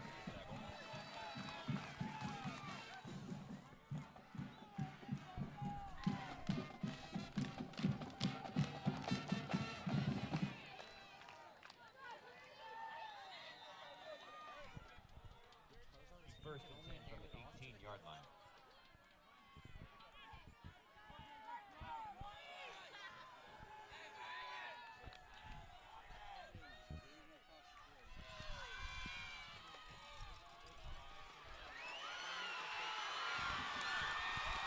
Breaking tackles like no other.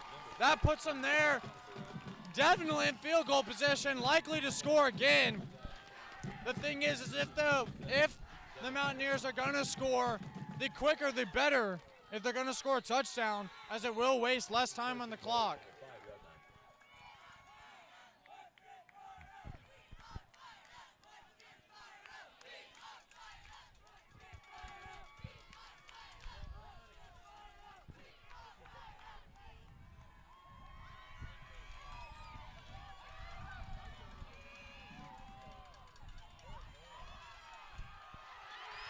Nearly gets the touchdown, trying to force a fumble. You see the Wolves grabbing the ball, trying to defend it. Time winding down. Wolves need to either force the field goal or let them score, honestly. The quicker they score the touchdown, the better if they're going to score a touchdown.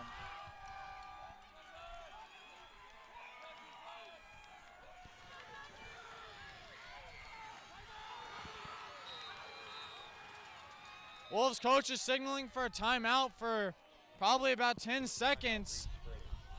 Referees finally call that. Fans are reminded that entering the playing field at any time is not permitted.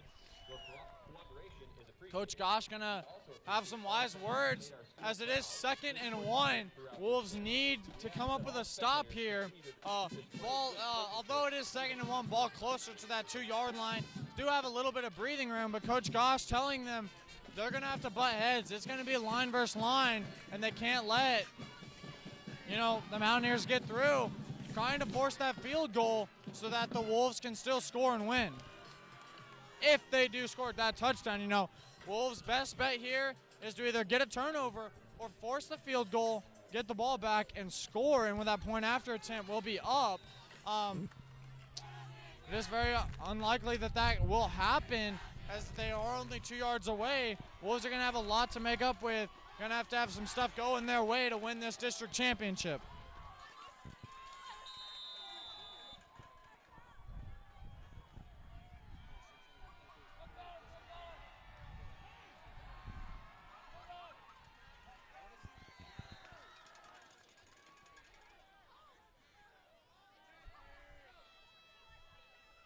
Will be just shy of a touchdown. Forces 3rd and goal. 3rd and inches. Ty Boswell with a QB sneak. 3rd and goal from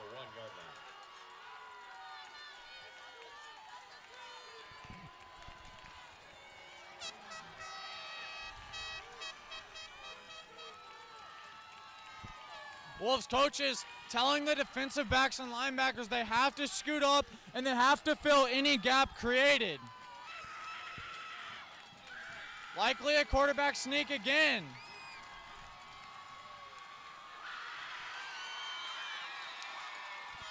Looks like a touchdown, Mountaineers. That is a touchdown. 4 minutes left on the clock. Puts your Mountaineers up by 9, the point after being 30.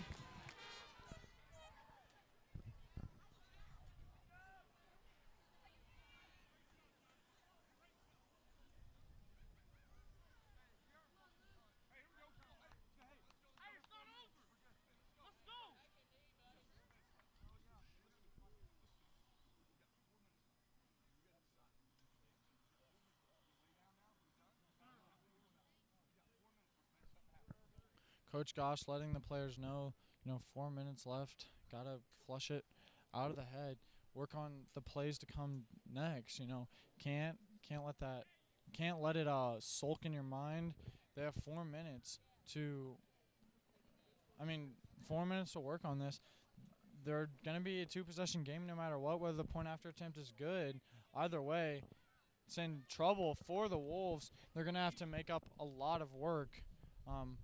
Obviously an injury timeout here as a player unable to get up after the touchdown scored by the Mountaineers.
Will be attempting the point after attempt as the player is off the field now.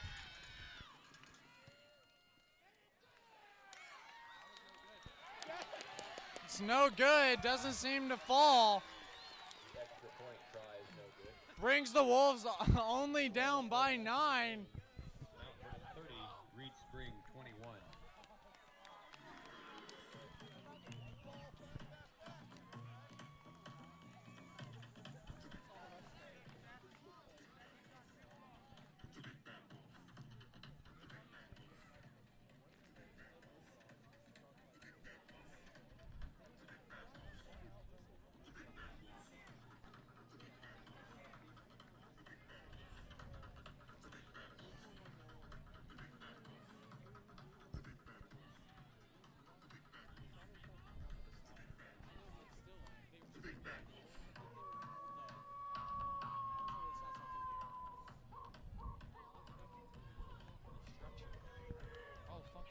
Player is being taken off on the stretcher. Hopefully or at least the paramedics come over there with the stretcher. Hopefully nothing too bad. A lot of things could go wrong there. Maybe he won't actually be up on the stretcher. I can't exactly tell from across the field, but it does look like the paramedics and EMTs are over there.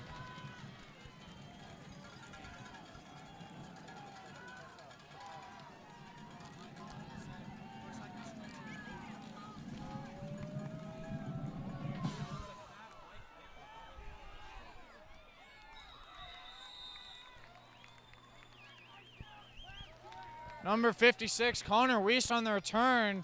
Number 56, Connor Weiss. The kickoff recovery. 3 minutes, 56 seconds left here.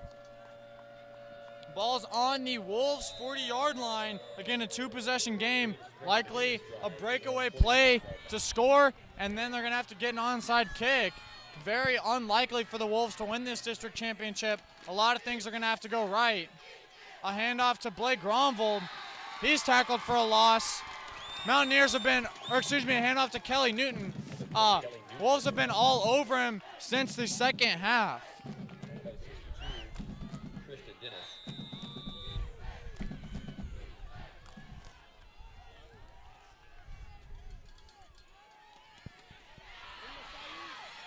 Austin Stoggard to gain some yards, but clipped up there. Clock ticking. 3 minutes and 20 seconds left. Wolves hustling to get more plays off.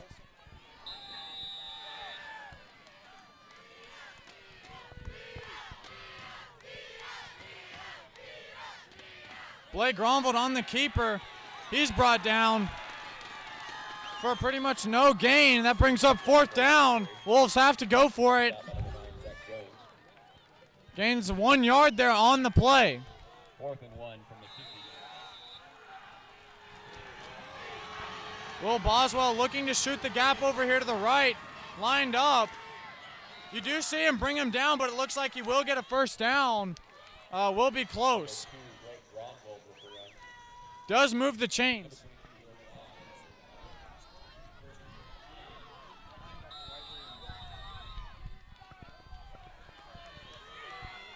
Two minutes and 40 seconds on the clock. Pass play here. That pass intended for number 22. Pass interference. Works well for the Wolves there. Cole Crutcher off the field with a helmet malfunction. Going to see number 52, Ben Moeller, line up there in the spot for him.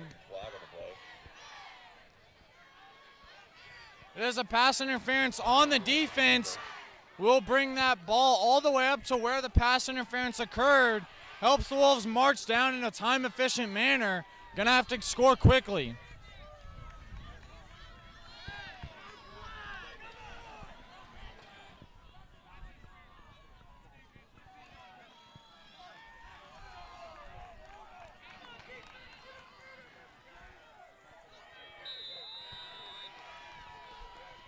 First and 10 on the Mountaineers 33.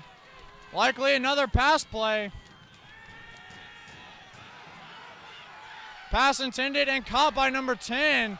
He's going to stretch it for a first down, try to get that. Wrapped up and brought down by number 15, Chance Fenton.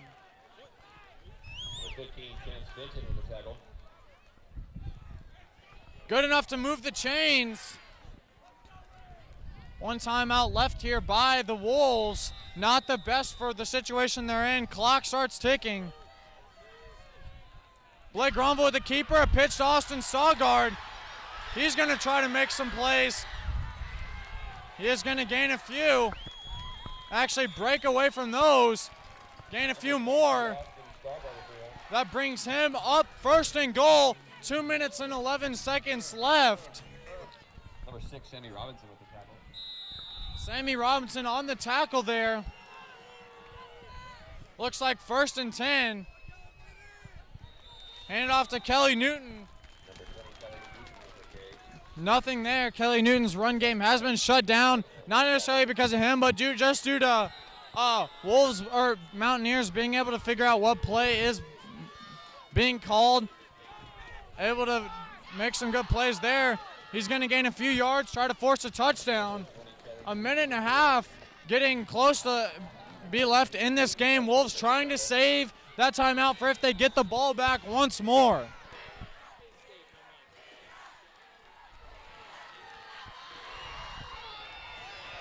Kelly Newton for a Reed Spring Wolves touchdown. That brings them within one possession, one touchdown of a win. Your score 27-30. A field goal would tie it. After this point after attempt, a field goal would win it.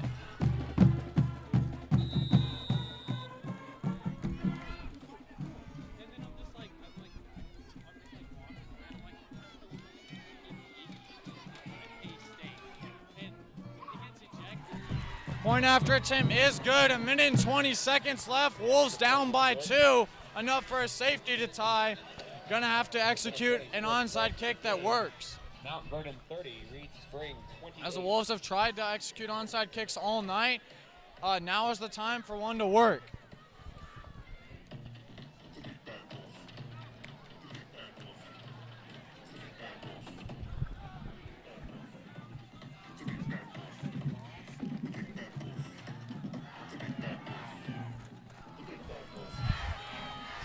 Two things, in my opinion, that have hurt the Wolves the most this game are penalties. They have had plenty more penalties than the Mountaineers. That second thing that I think has hurt them the most would have to be the blocked punt. That punt was blocked, scored a touchdown, and without that touchdown, the Wolves would be winning the game.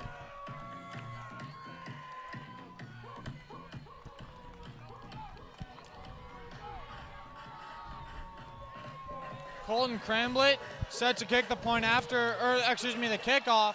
Most likely, or will be an onside kick. Probably going to try to flare it up in the air. See what he can do here. We look at it. Mountaineers recover, a minute and 25. Something terrible for the Mountaineers would have to happen for them to not come away district championship. With the district championship. Overall, a well game played by both teams. Both teams battled. Both teams are stronger than others at specific times. Sammy Robinson had too many breakaway plays. Wolves had too many penalties. And, they allowed a play that should never really happen, a blocked punt. It's a play that it's hard to avoid when it's going to happen, but Sammy Robinson to run. He's brought down but not nicked out of bounds. First and 15. A minute and 15 left here. Not quite enough for a first down. Likely just to take some knees and finish the game.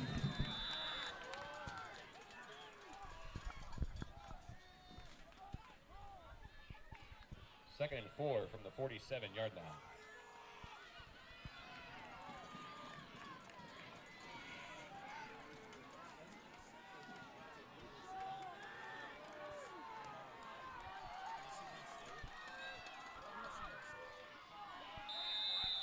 Trying to strip the ball for the fumble.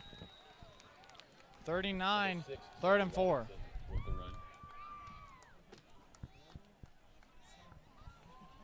Stop by number 27, Devin Hackathorn.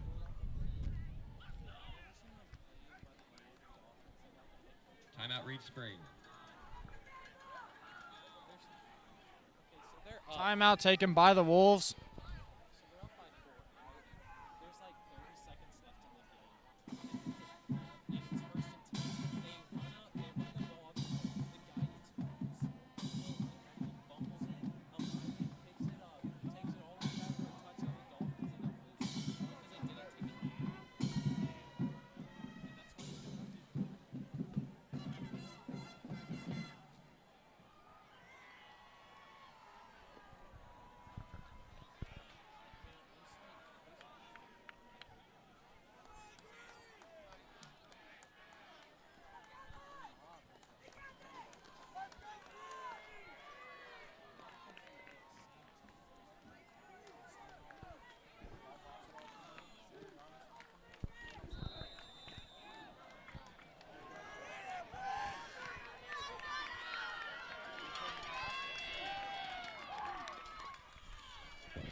will run it again. Trying to get a fumble.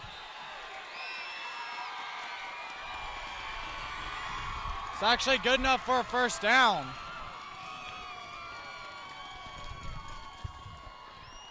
Wolves so busy fighting for the fumble, convert the first down there. Looks like gonna see the official ruling there. Nope, we'll be moving the chains. That will pretty much be your district championship, as the Mountaineers will come away with a win. Your final score 30-28. Wolves, again, in my opinion, lose to those given up yards, as well as not only those given up yards, but also that blocked punt.